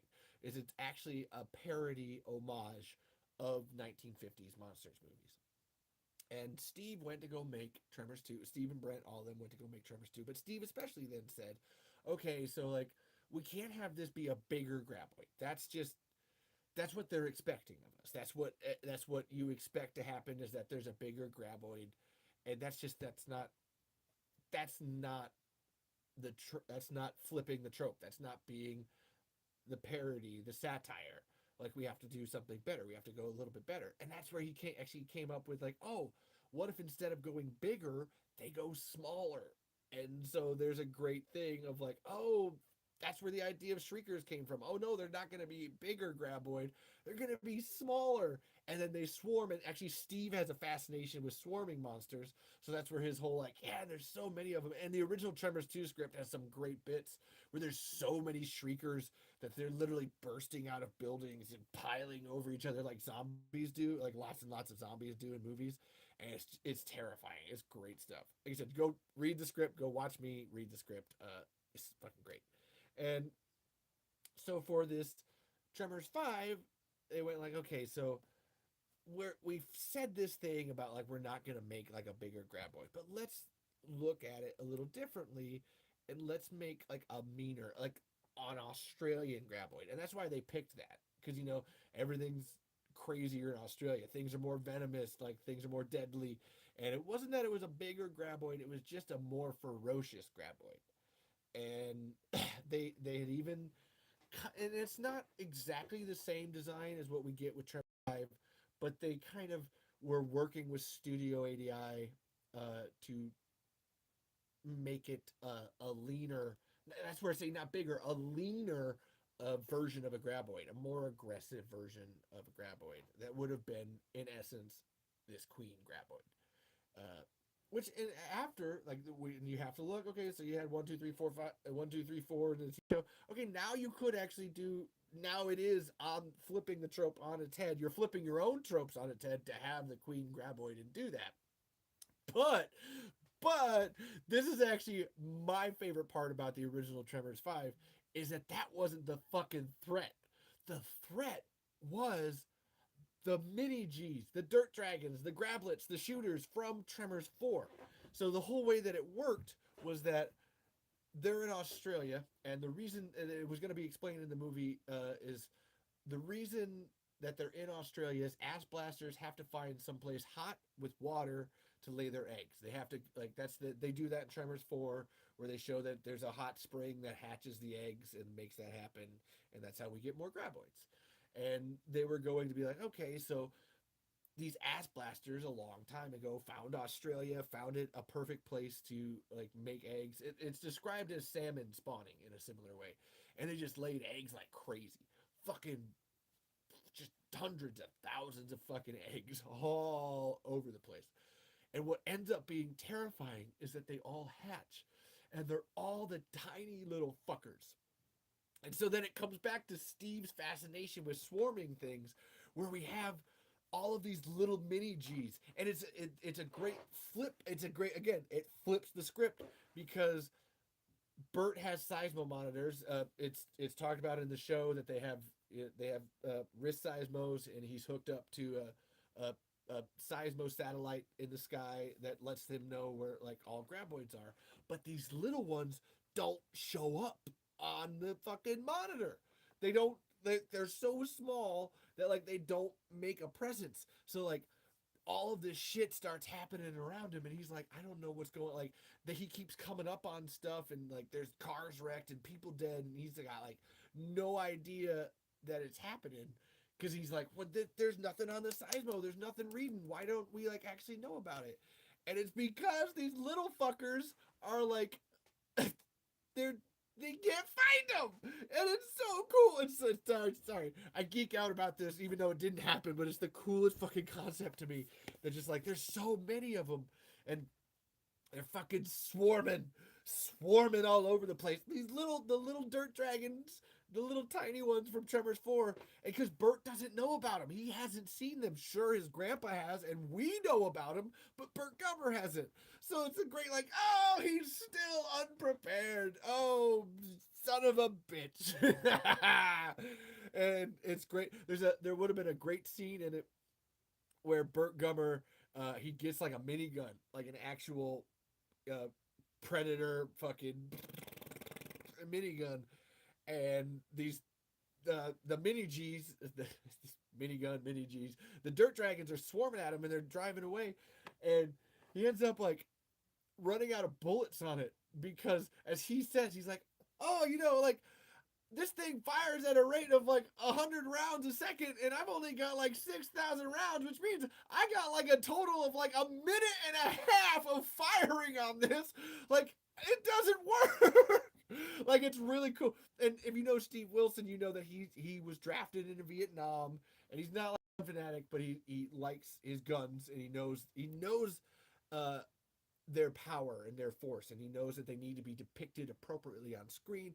The reason that Tremors 2 has that 50 cal scene is that Steve was so fed up with seeing 50 cal scenes portrayed inaccurately and done wrong, and not doing it the gun justice because it fucking blows a hole in you. Rambo, the newest Rambo does a great job with it. There's a 50 cal scene, and it fucking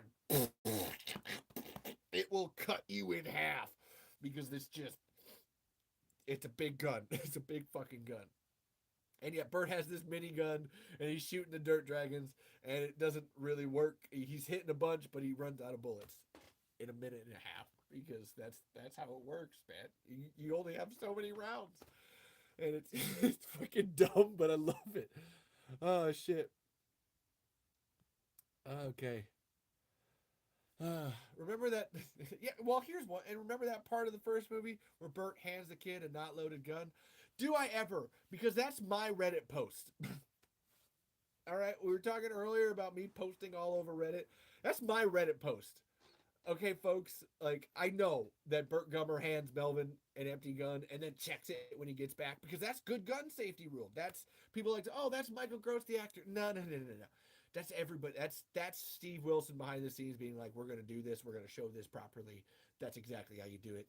And then I love it in Tremors 2 because it's about being realistic to the character that Bert actually fucks up rule 3 and 4 of gun safety. Like, he may have been great in the first one, but he fucks it up because he's so hyper focused on this 50 cal and shooting this shrieker that he doesn't clear his target and he doesn't know what's behind it.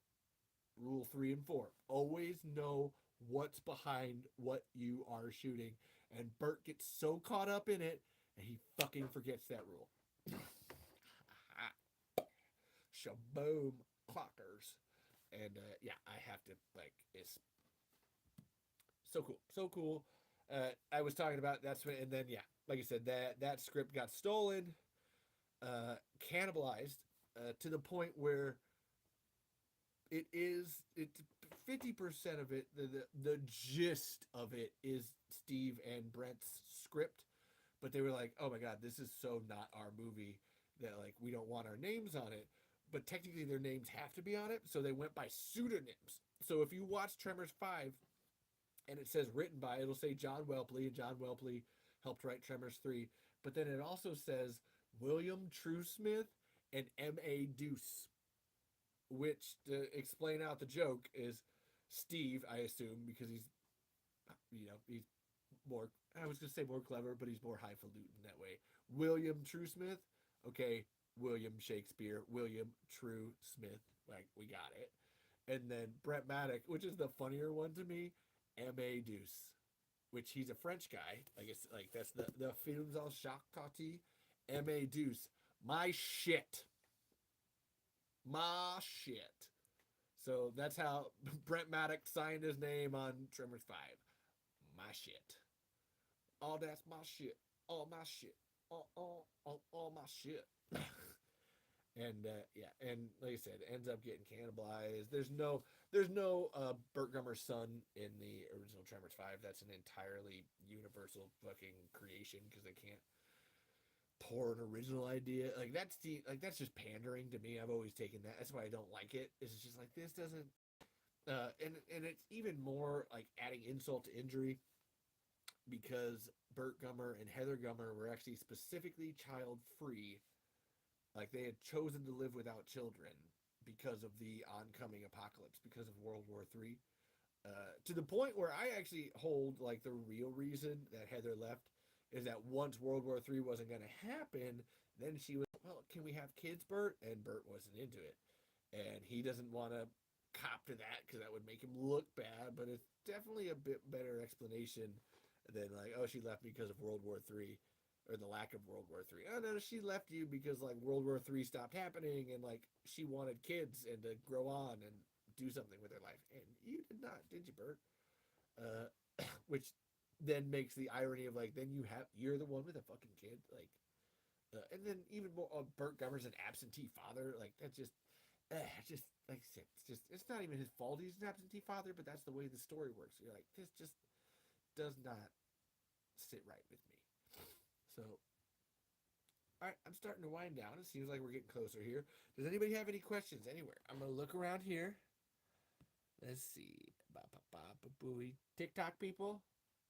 Oh yes, I'm telling you, like it. I have thought this several times, and I've spoken it on this podcast before.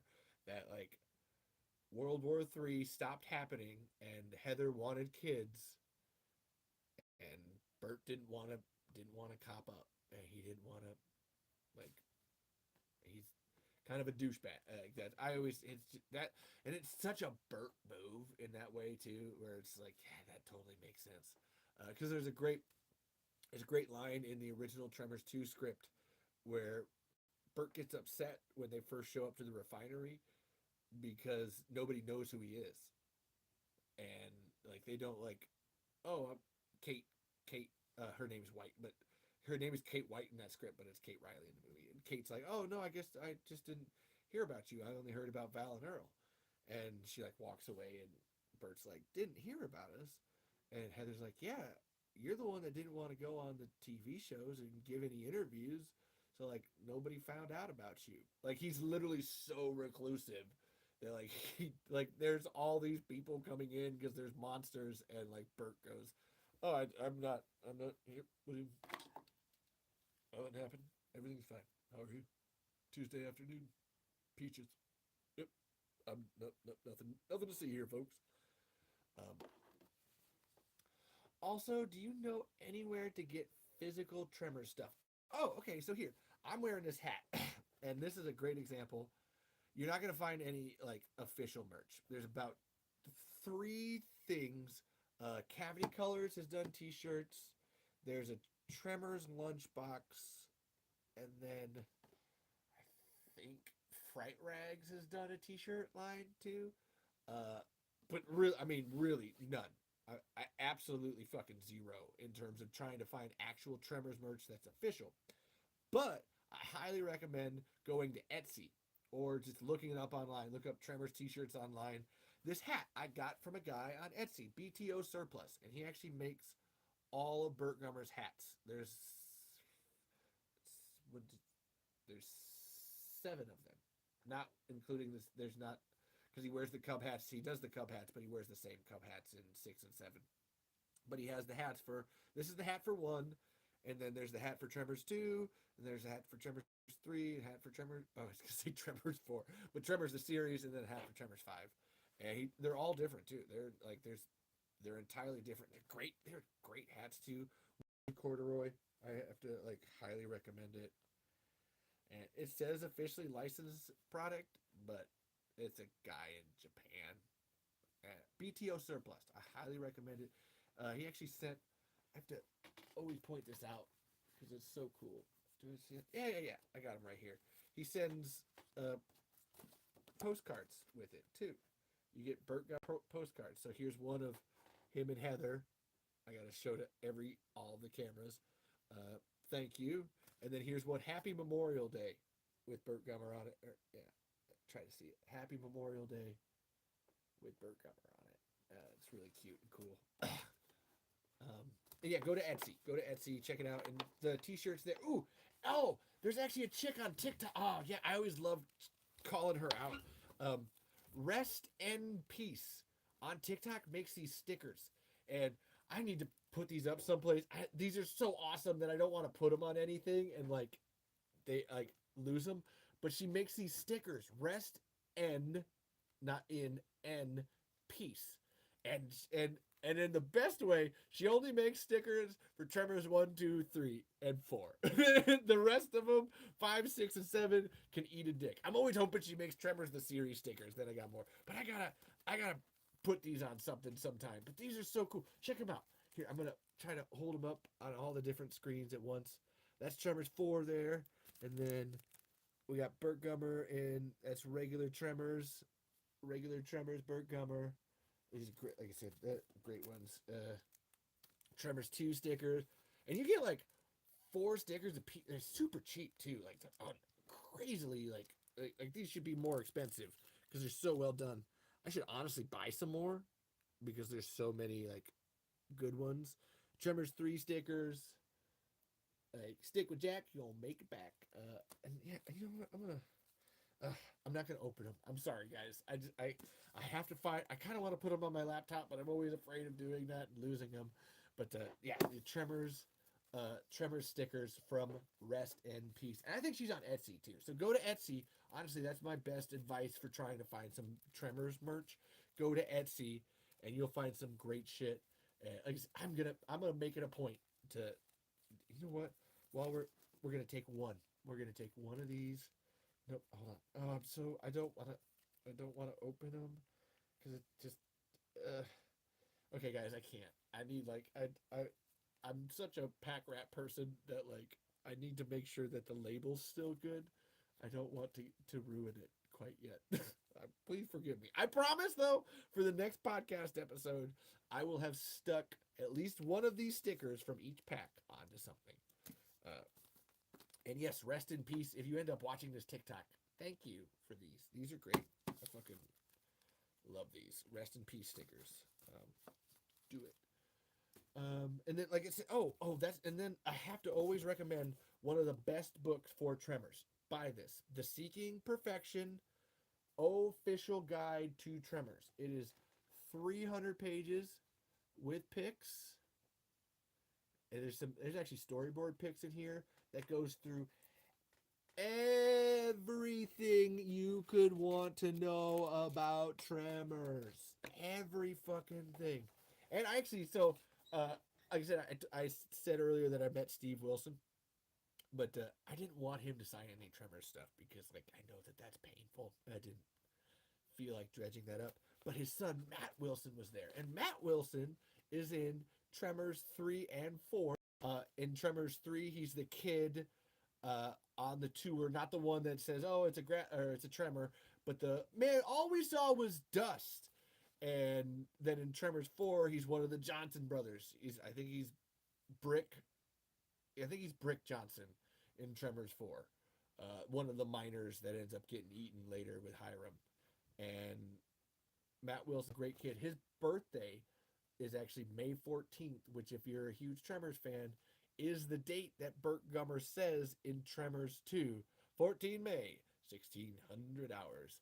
So, like, uh, Matt's birthday is literally in Tremors. I got him to sign this book. So, like, thanks for coming to the reading. We did that was the reading you did of Blank Slate. Wait, are you associated with Tremors? I mean, besides doing this podcast, I care a lot about it. Like, that's my contribution to Tremors. I'm a researcher. I help the Tremors Saga guys out a lot. I by help, I send them shit. I send them lots and lots of stuff that I find I would say I'm annoying about it, but they use it and they put it out there. Some of the TikToks that they find, I've actually made one of those. So one of the TikToks on there, the one with Bruce Campbell and the Army of Darkness one, where he's facing the graboids. I actually did that one. I edited that one and I sent it to him, and it makes me really proud. It's so fucking cool. But in terms of association with Tremors, I just care a lot. I have a correspondence with Steve S.S. Wilson. She's kind of cute. Um, he was just telling me, like, he's like, "Oh, don't tell anybody, but there's a Tremors Film Fest," and I was like, I just messaged him back. I was like, "It's funny, Steve, because I actually know more about the Tremors Film Fest than you do." And I was giving him dates, and I was like, "Oh, hey, I hope to see you there." Which, if you don't know, the Tremors Film Fest is coming up, and it's April 28th through the 30th in Santa Fe, New Mexico, at the Violet Crown Theater. We're trying to get more people there. As we know it right now, Michael Gross is going to show up. Steve's going to be there. Steve's going to hopefully be selling some books. We're gonna have a panel going. We're gonna have a booth going. I'm in conversation with the people at the Violet Crown Theater, Victoria Webb, and we're just trying to get more people, get the word out there. We're doing this Tremors Film Fest thing. We're gonna screen all 7 movies of Tremors. Not the TV show. That would be awesome. I would fucking love that. But we'll see. I mean, maybe we'll see. Hopefully, we'll get to live stream it. Um, Oh, so how'd they jack the Tremor Saga? Oh man, like you might want to go back. We already talked about that a lot, but basically, like, it's just a whole, like, Universal sees that they can make a whole bunch of money from Tremors, and because originally they signed Stampede Entertainment, brought the idea to Universal, and Universal funded it. They have a sense of ownership of the copyright. But here's the interesting thing, and then this is the whole, like, copyright clause thing that we were talking about earlier, is that the way that it works is that if Universal had come to Stampede Entertainment and said, "Hey, make this movie about giant underground worms for us," they would have no right to the copyright. They'd have no say in it at all. But because Stampede Entertainment, actually Steve and Brent, actually Steve S.S. Wilson, Brent Maddock, Ron Underwood, and Nancy Roberts all wrote the script, were working on it for 5 years before they even filmed. From about, actually, 4 or 5, because Short Circuit, like, once that finished and they became big, then it was, all right, let's do a movie that you guys can have control of. And they wrote it, and it started with an idea from Steve that he had from his army days, where he was out walking on a hike, and he came up, like, he was on a rock, and he's like, "Oh, what if I was on this rock and something, like, couldn't, like tried to eat me? What would I do?" And pulled out that idea, and they wrote and they wrote and they wrote and they wrote and they wrote this script for years and years. They shot it all over town. Nobody wanted anything to do with it. Everybody thought it was stupid. They couldn't figure out how to sell horror and comedy and romance, all of these things together, and nobody wanted it.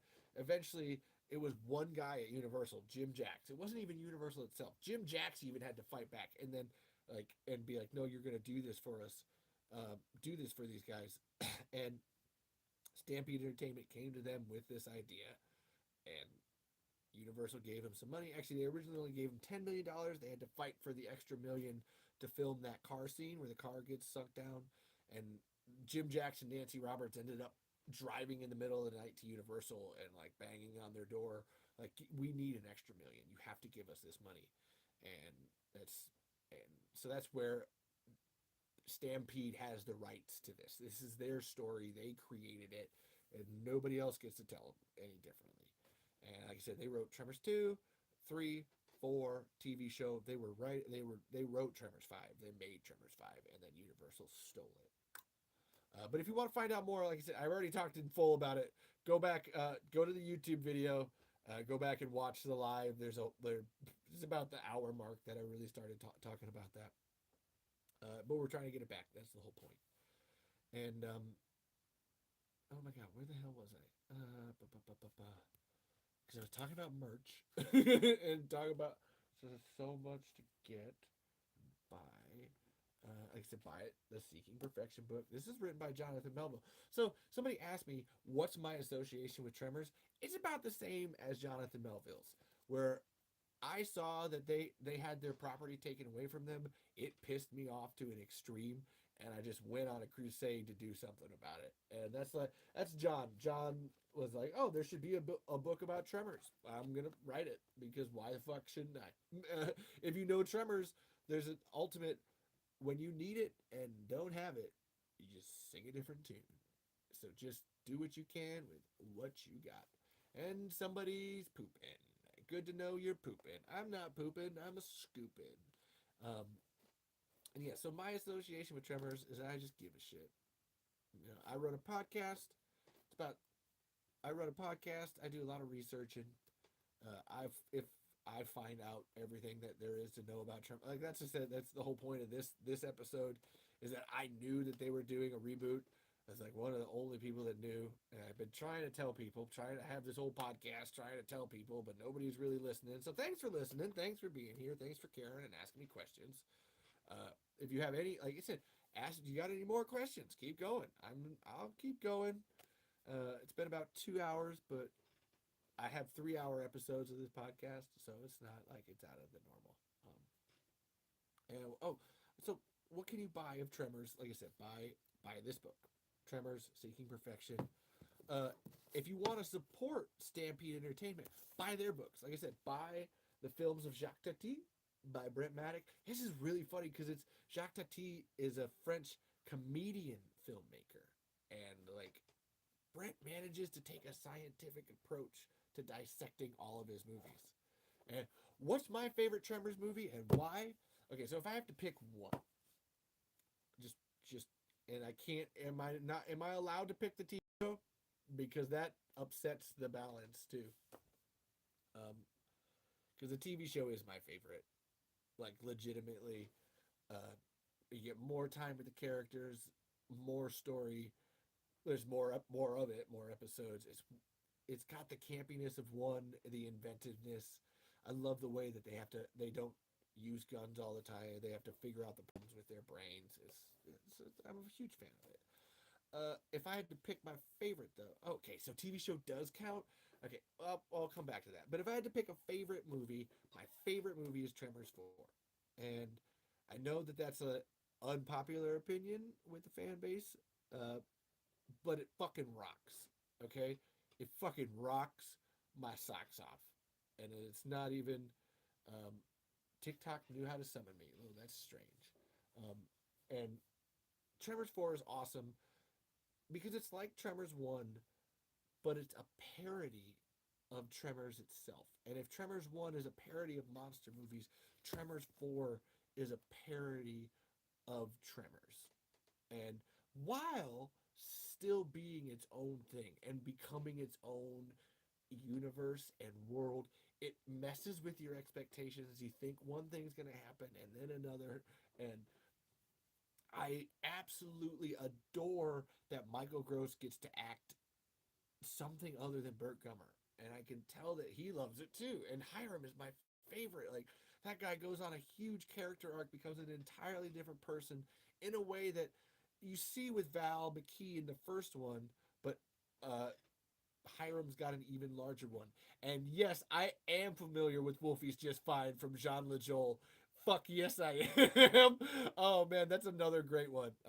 Wolfie's Just Fine. John LeJoel does a song about perfection, Nevada, and it's actually from the perspective of the graboid, which answers somebody else's thing earlier about is there anything of the uh, any fiction from the perspective of the graboid. Yeah, Jean LeJoel made one. E equals MC graboid. And but Tremors 4 and yeah, Billy Drago. Billy fucking like god damn. Like he's so cool, man. It is so cool. And it's, obviously you're sad when anybody dies in Tremors, but man, I'm always like shit when fucking Black Hand Kelly eats it and he's just eat that boom, boom. He's fucking shooting into it. That guy is a badass, man. And then there's a great thing that I talked about this with the Tremors 2 and with Earl. I love watching someone who is utterly prepared for a situation become unprepared for that and like fucking freaking out. And one of my favorite moments in Tremors 4 is Black Hand Kelly's freak out when he sees the graboid for the first time. Good God, man, those things are the size of 8 mil freight wagons! Well, shoot them. That's what you're paid to do. You've got to know your enemy, Hiram. We should be packing big bore, firing salad shot or some damn punt gun.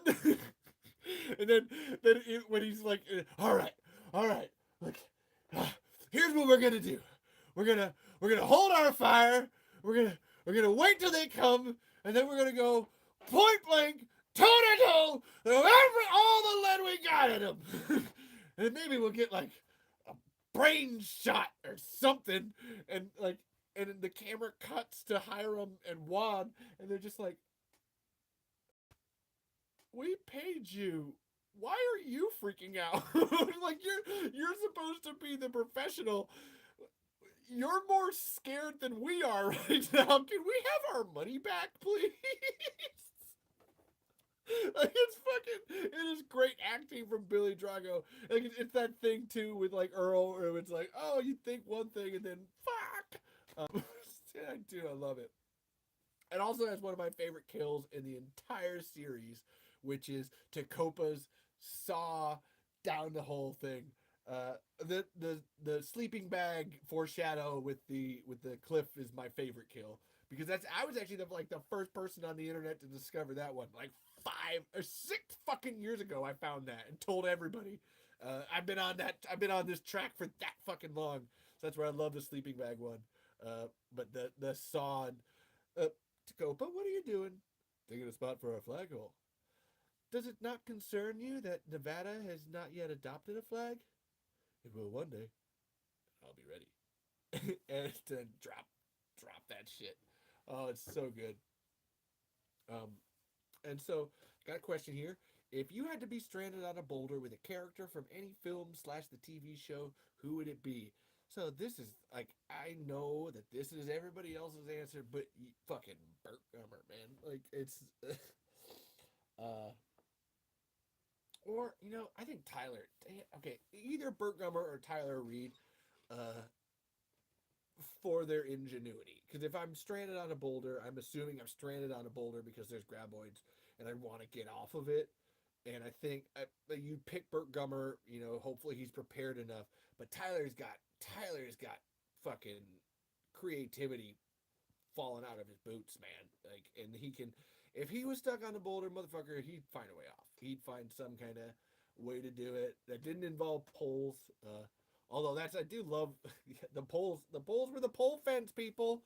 Ah, come on. Oh, why are there poles conveniently in the middle of the desert? Because Val and Earl are fucking lazy and shitty handymans, and they didn't finish their job. And so there's an unfinished pole fence out there, which thankfully saves their lives. But if I had to pick one, you know what? I'm gonna not do Burt Gummer because sometimes he can lose it a little bit. And in fact, when they are stranded on a boulder in Tremors 3, Burt Gummer doesn't do shit. And it's in fact Miguel that saves them with the floss and the fishing wire and all that. So I'm gonna pick Tyler. I picked Tyler Reed if I'm gonna be stuck on a boulder. Also, Tyler, I assume if I'm stuck alone with one person, Tyler would at least be good company. Bert, uh, Bert is not a social person at all. Yeah, I think that's. I mean, that goes without saying.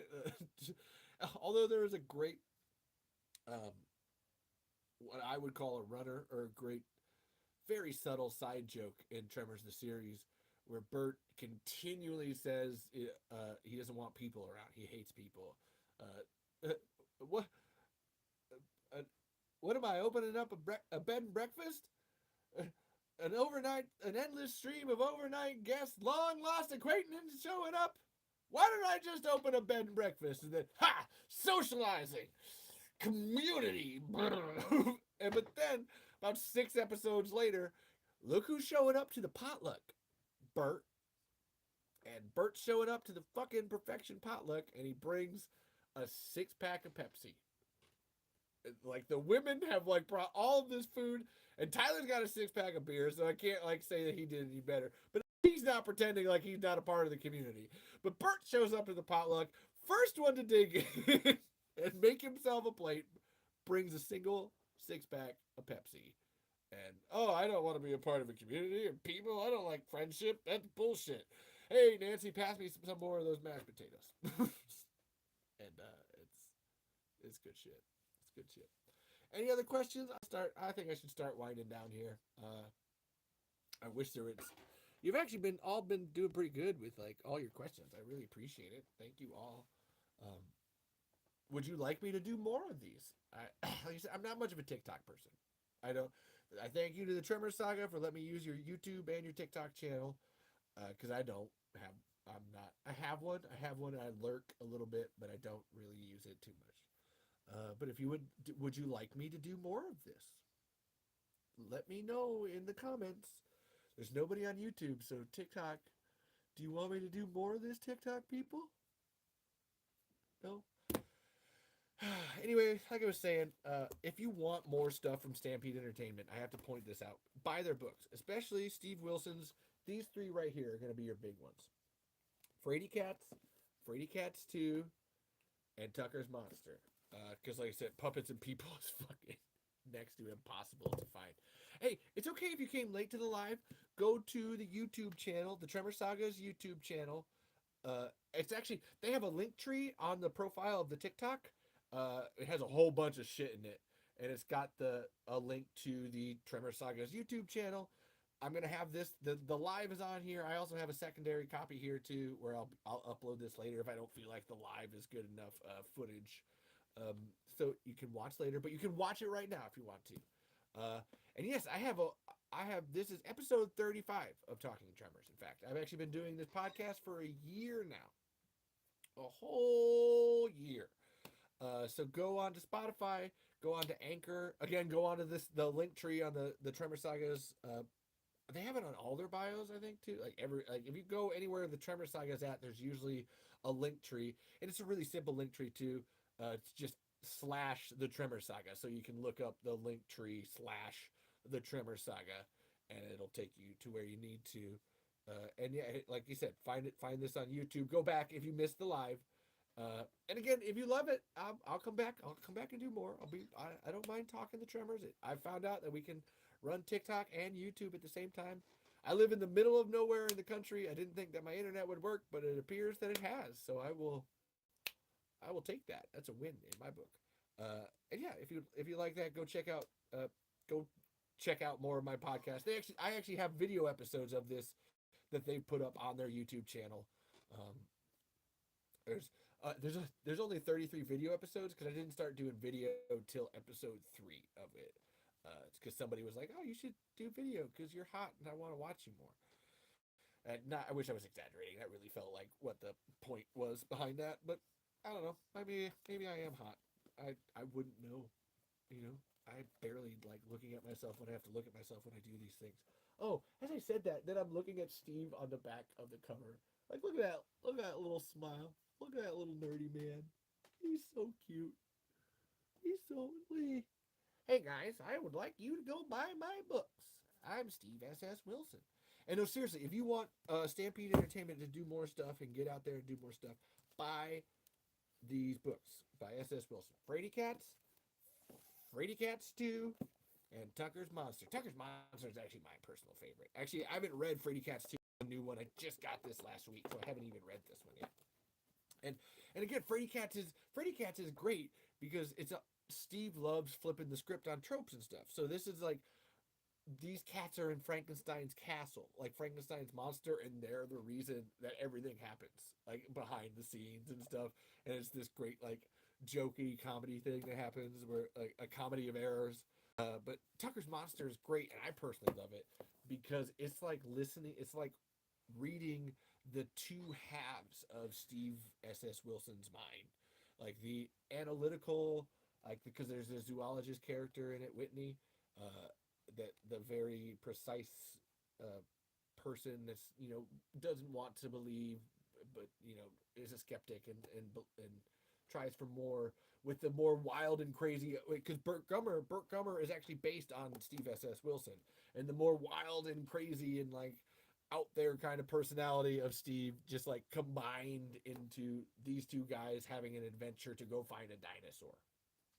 And it's really cool. Like I highly recommend it if you want to get an insight into that. And then Steve has a bunch of short stories too on the like I said on that link tree. Go to his Real Deal Productions uh, website. It is a website. And he's got short stories too. So if you don't feel like reading a book, check out some of his short stories and you'll get into it. He's got some where he's literally like talking to himself about playing video games. Like these are from like 10 years ago or so, where there's one where he he's developed a fascination with the game Plants vs Zombies, and he's actually got like the inner Steve and then the regular Steve like having an argument with each other about like why he should stop playing Plants vs Zombies because he plays it too much, and it's the cutest little thing. Like it's like yeah, but like I can like upgrade it and do all this and stuff. He's like, yeah, but Steve, it, none of that is real. Yeah, I know, but like if I do it, then I get more. And we've all been there. Come on, if you're a gamer of any type, like, come on, man, we've all been there and shit. Uh, so yeah, check out Steve's stuff if you can find it. Get Puppets and People and the films of Jacques Tati. This is the only book that Brent Maddock has wrote. Films of Jacques Tati. Jacques Tati is a French film comedian, and Brent, like, I cannot believe that he like scientifically analyzed French comedy. Like, I mean, I don't mean that uh, like it's like down to numbers even like it's fucking insane, but it's amazing. Like, and it makes sense. Like you read it and you're like, oh, so this is just why Tremors is so fucking funny. Like you literally took a mathematical approach to how comedy works and figured out jokes down to the letter of the science. And like that's why all of Tremors 1, 2, 3, 4 TV show Sum of Five is so funny. It's because of Brent Maddock. Uh, Highly recommend that. And then yeah, like I said, already already said by the Seeking Perfection. Uh, this I would love to say buy this. This is How to Survive Perfection, but this was next to impossible for me to find. I found a collector that had this. Like they were a comic book shop that just was like, I'm gonna sell this. And in the back here, there's actually I ended up getting. Uh, this is legit an official bag from when they did Tremors the series, like an official Tremors the series tote.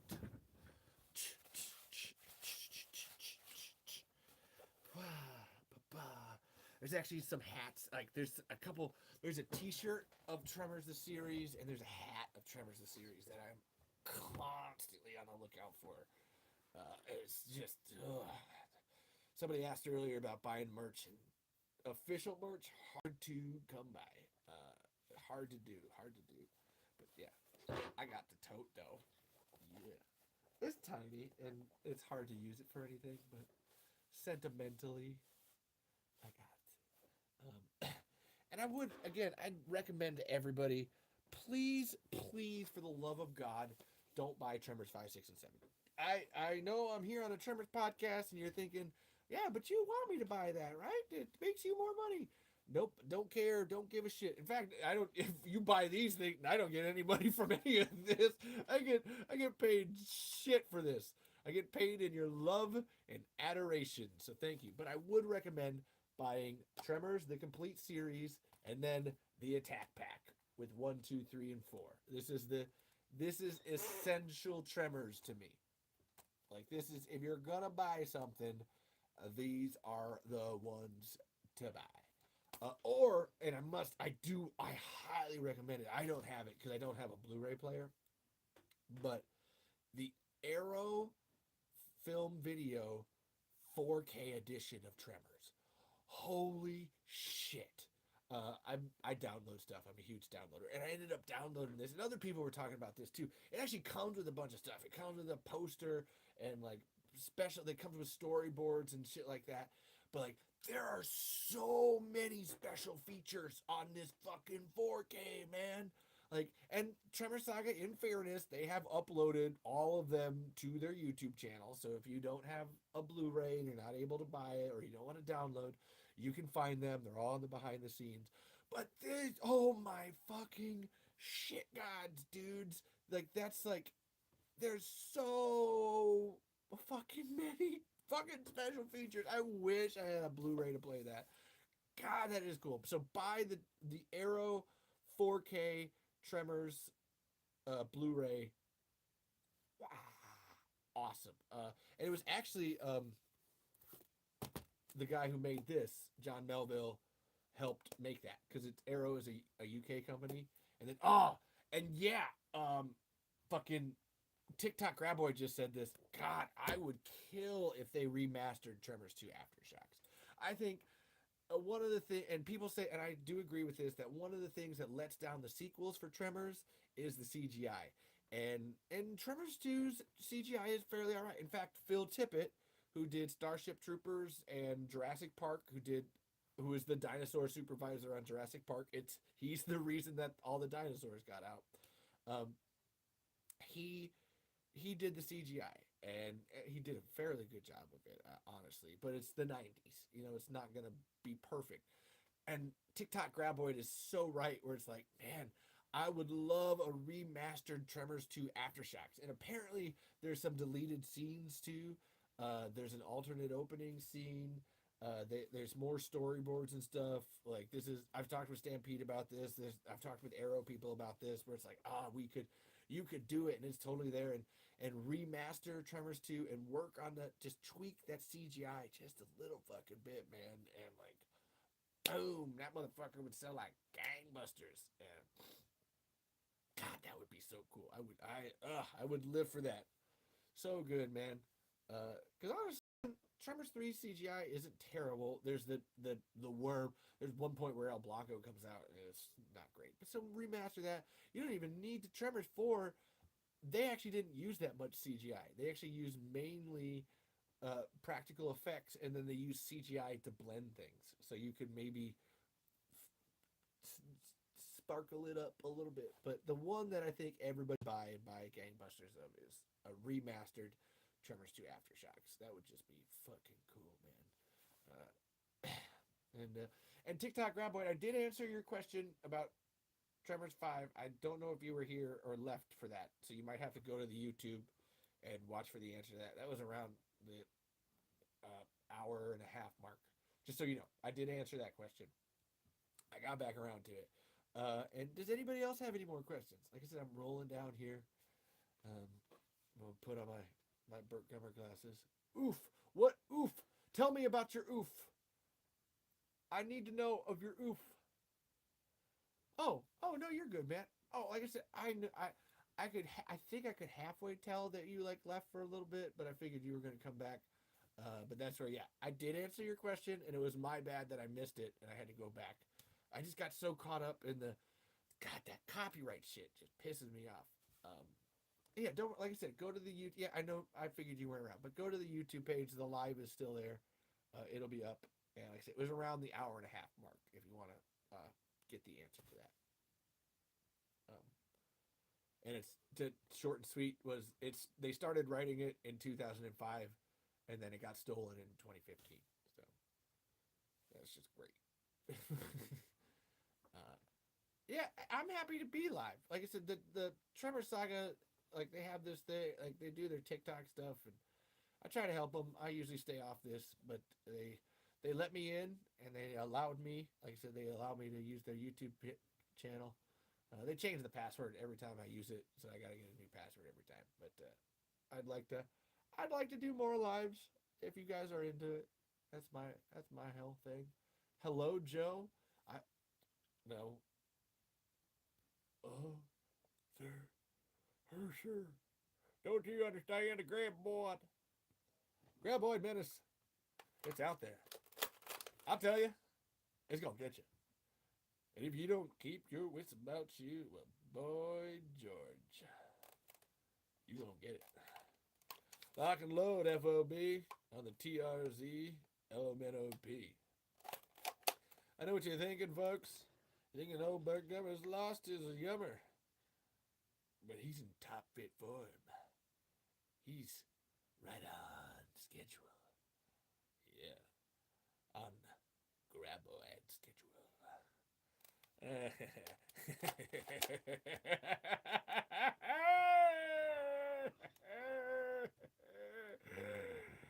You know it, folks. Lock and load. I don't do a great Burt Gummer impression because Michael Gross is fucking singular.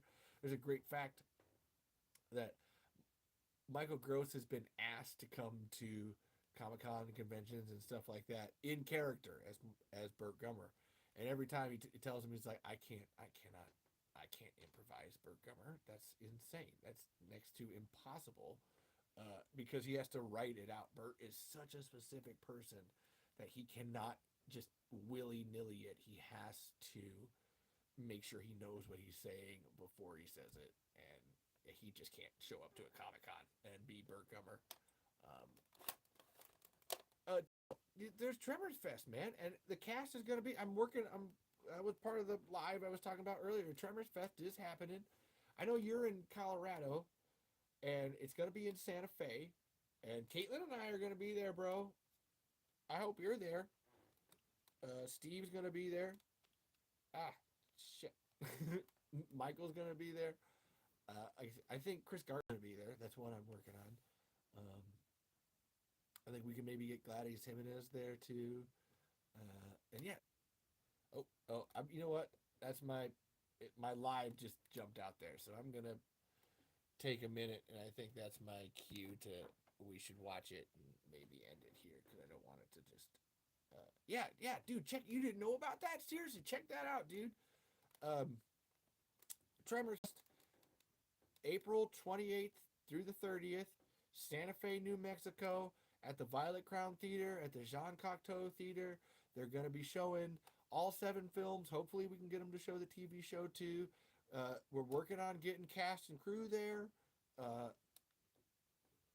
Gonna have things happening. Hopefully, we can live stream it. That's because there's a lot of people international, and I hope we could like live stream it in some way. That would be really cool. Because a lot of people ask, and I can't. Got to try to accommodate in some way. That's my job. Yeah. Do you TikTok Graboid or Aaron Willie? I see you a lot on the TikToks. You guys got any questions? Coming up on the 2.5 hour mark, so I'd like to maybe wind it down, but I'll go longer. Any questions? Tick tock, tick tock. Questions. Ha ha ha ha ha ha ha ha.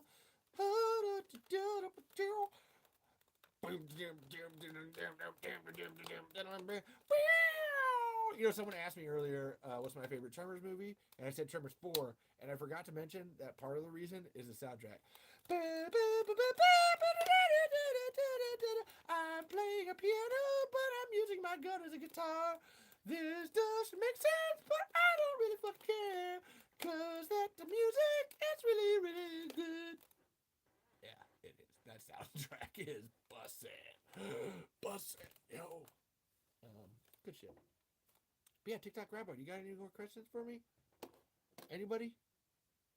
There's nobody in the YouTube chat, so I've learned that we should we'll look at. Someone sent me some enjoy music. Which of the graboids' life cycle would you rather fight? Ass blasters, super duper easy question. Because they're not really designed to fight. You can take them out super duper easily. Uh, I mean, they are menacing, but in terms of like shriekers scare the fuck out of me. I would never want to face shriekers, and obviously graboids are scary as hell. Um, Yo, stop yapping and be a cartoon. What the fuck does that mean? You stop yapping and being a commenter. And mini G's, the little tiny grablets, the dirt dragons, super terrifying because man, those things just pop out of nowhere. That one guy in Tremors 4 gets dragged under the ground and then ripped apart because there's so many of them. Yeah, it's fucking scary. Ugh. But I would prefer to face an ass blaster if I had to pick one. And some comments in this live were filtered to protect the community's experience. That's probably you with the stop yapping. You do a podcast and then you tell people what to do. Ugh. Any more questions from real people? You know, Bert Gummer, he doesn't like assholes. He likes ass blasters. Just his style.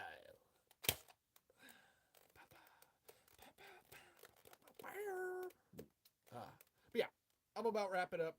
So I usually like to wrap it up with thanking people. Thank you, TikTok Graboid, for being here. Thank you for starting Tremors TikTok in general. I don't think any of us would be here at all if you didn't lead the way with all of your Tremors TikToks. If you're watching this TikTok right now, go check out the TikTok Graboid. He is like, God damn, those are funny, man. I love your newest one with Bert or Earl and Grady and Nicolas Cage. God damn it, dude. Oh, it's so good. It's good shit, man. Yeah, thank you. And thank you to everybody that's been listening and talking and doing stuff. I really appreciate you. Craig Everett, Earl, Bread, thank you.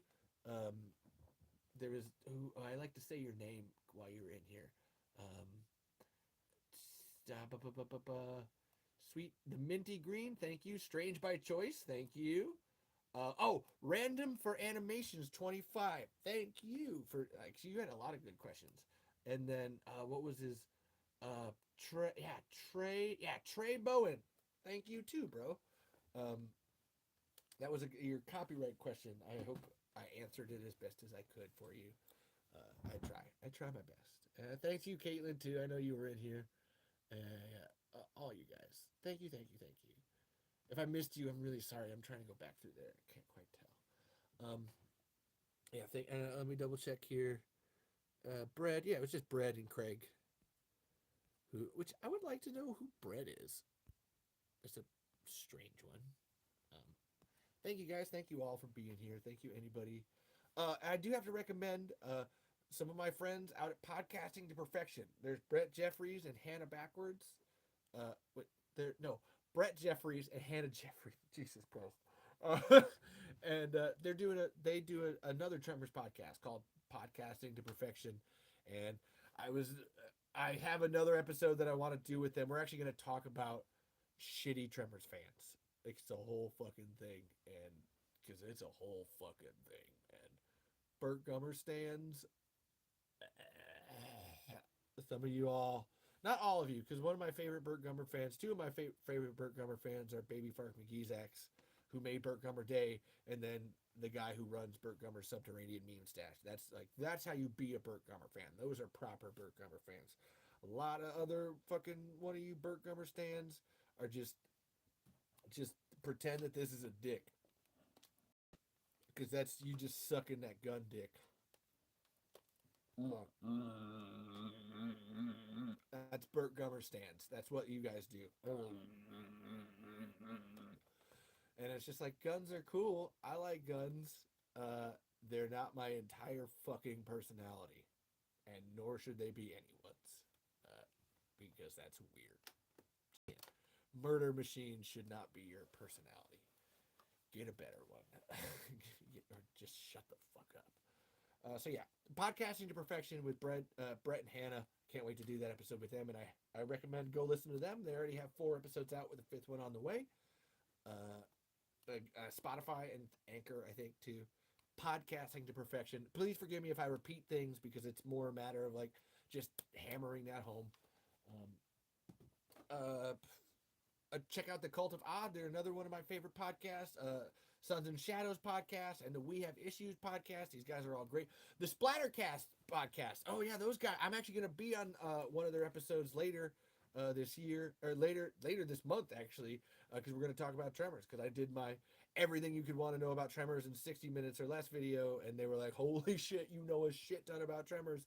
Would you come on our show and talk about this?" And it's like, you fucking bet I would. So I'm going to be on that. Check out the Splattercast guys. They're on YouTube. Um, yeah, like I said, We Have Issues with Anthony LaFucci and Stevie Wildcard. The Cult of Odd. Sons and Shadows with Kevin Smith, Jeff Johnson, and Will. Shit, I need to learn Will's last name. Fuck. That's bad, friend. Bad friend. Um, all great podcasts. Highly recommend. Oh, I have to say, fuck you, Glenn Maddock.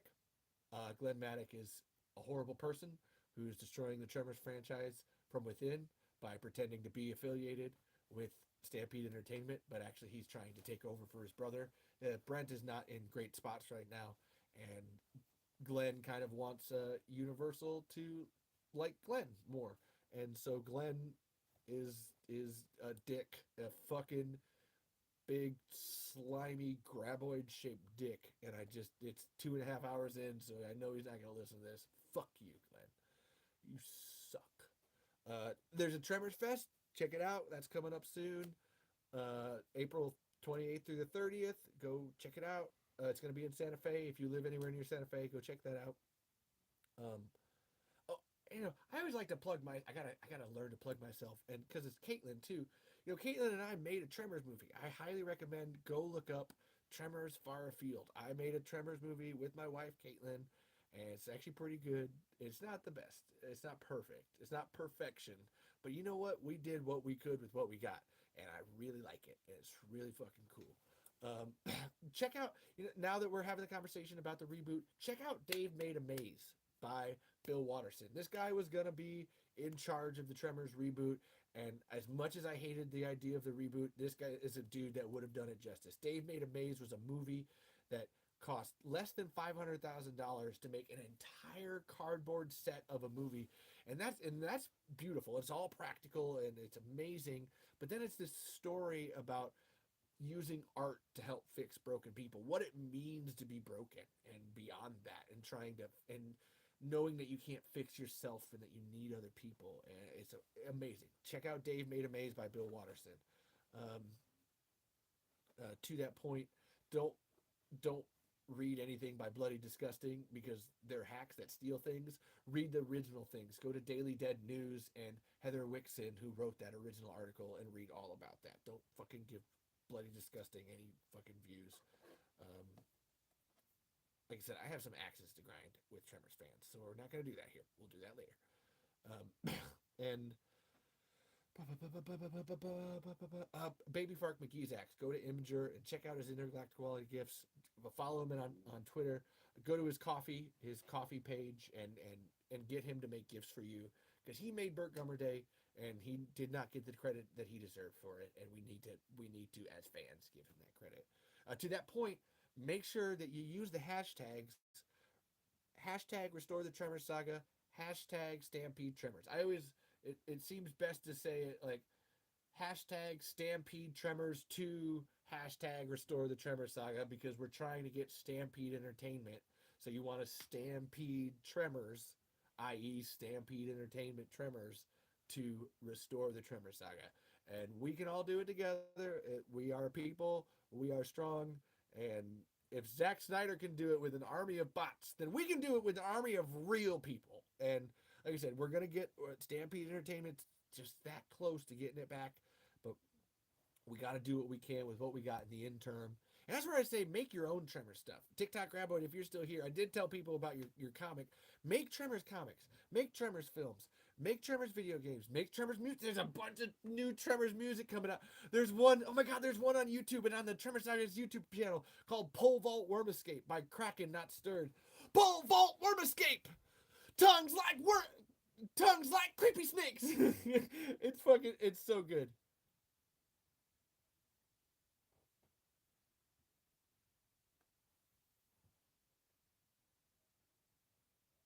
Oh, well, I just lost all that on TikTok, so that's fine.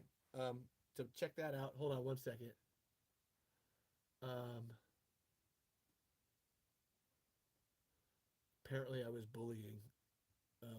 That's dumb. Okay, we'll just disagree with that. Okay. So the live ended. That live ended. I'm sorry, TikTok people. Go to the YouTube channel. Check it all out. Like I said, buy Stampede Entertainment's things. Frady Cats, Tucker's Monsters, all these. Um, sorry, that's so dumb. I'm sorry. I'm just now looking at it like, what the fuck was?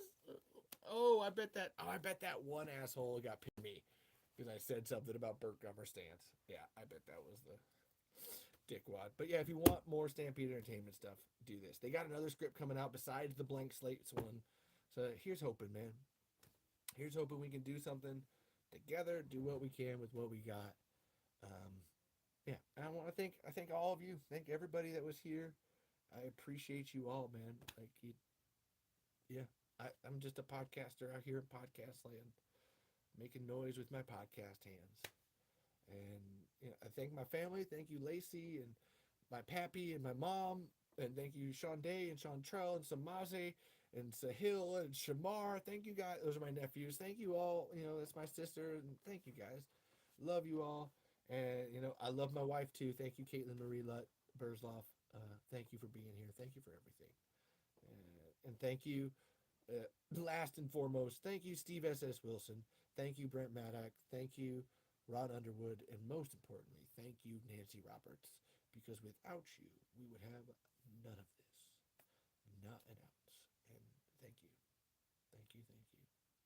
Um, as always, you know, I like to leave with some kind of affirmation of life, the universe, and everything in it, you know.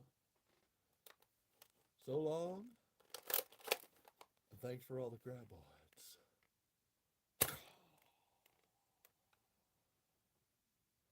How do I end?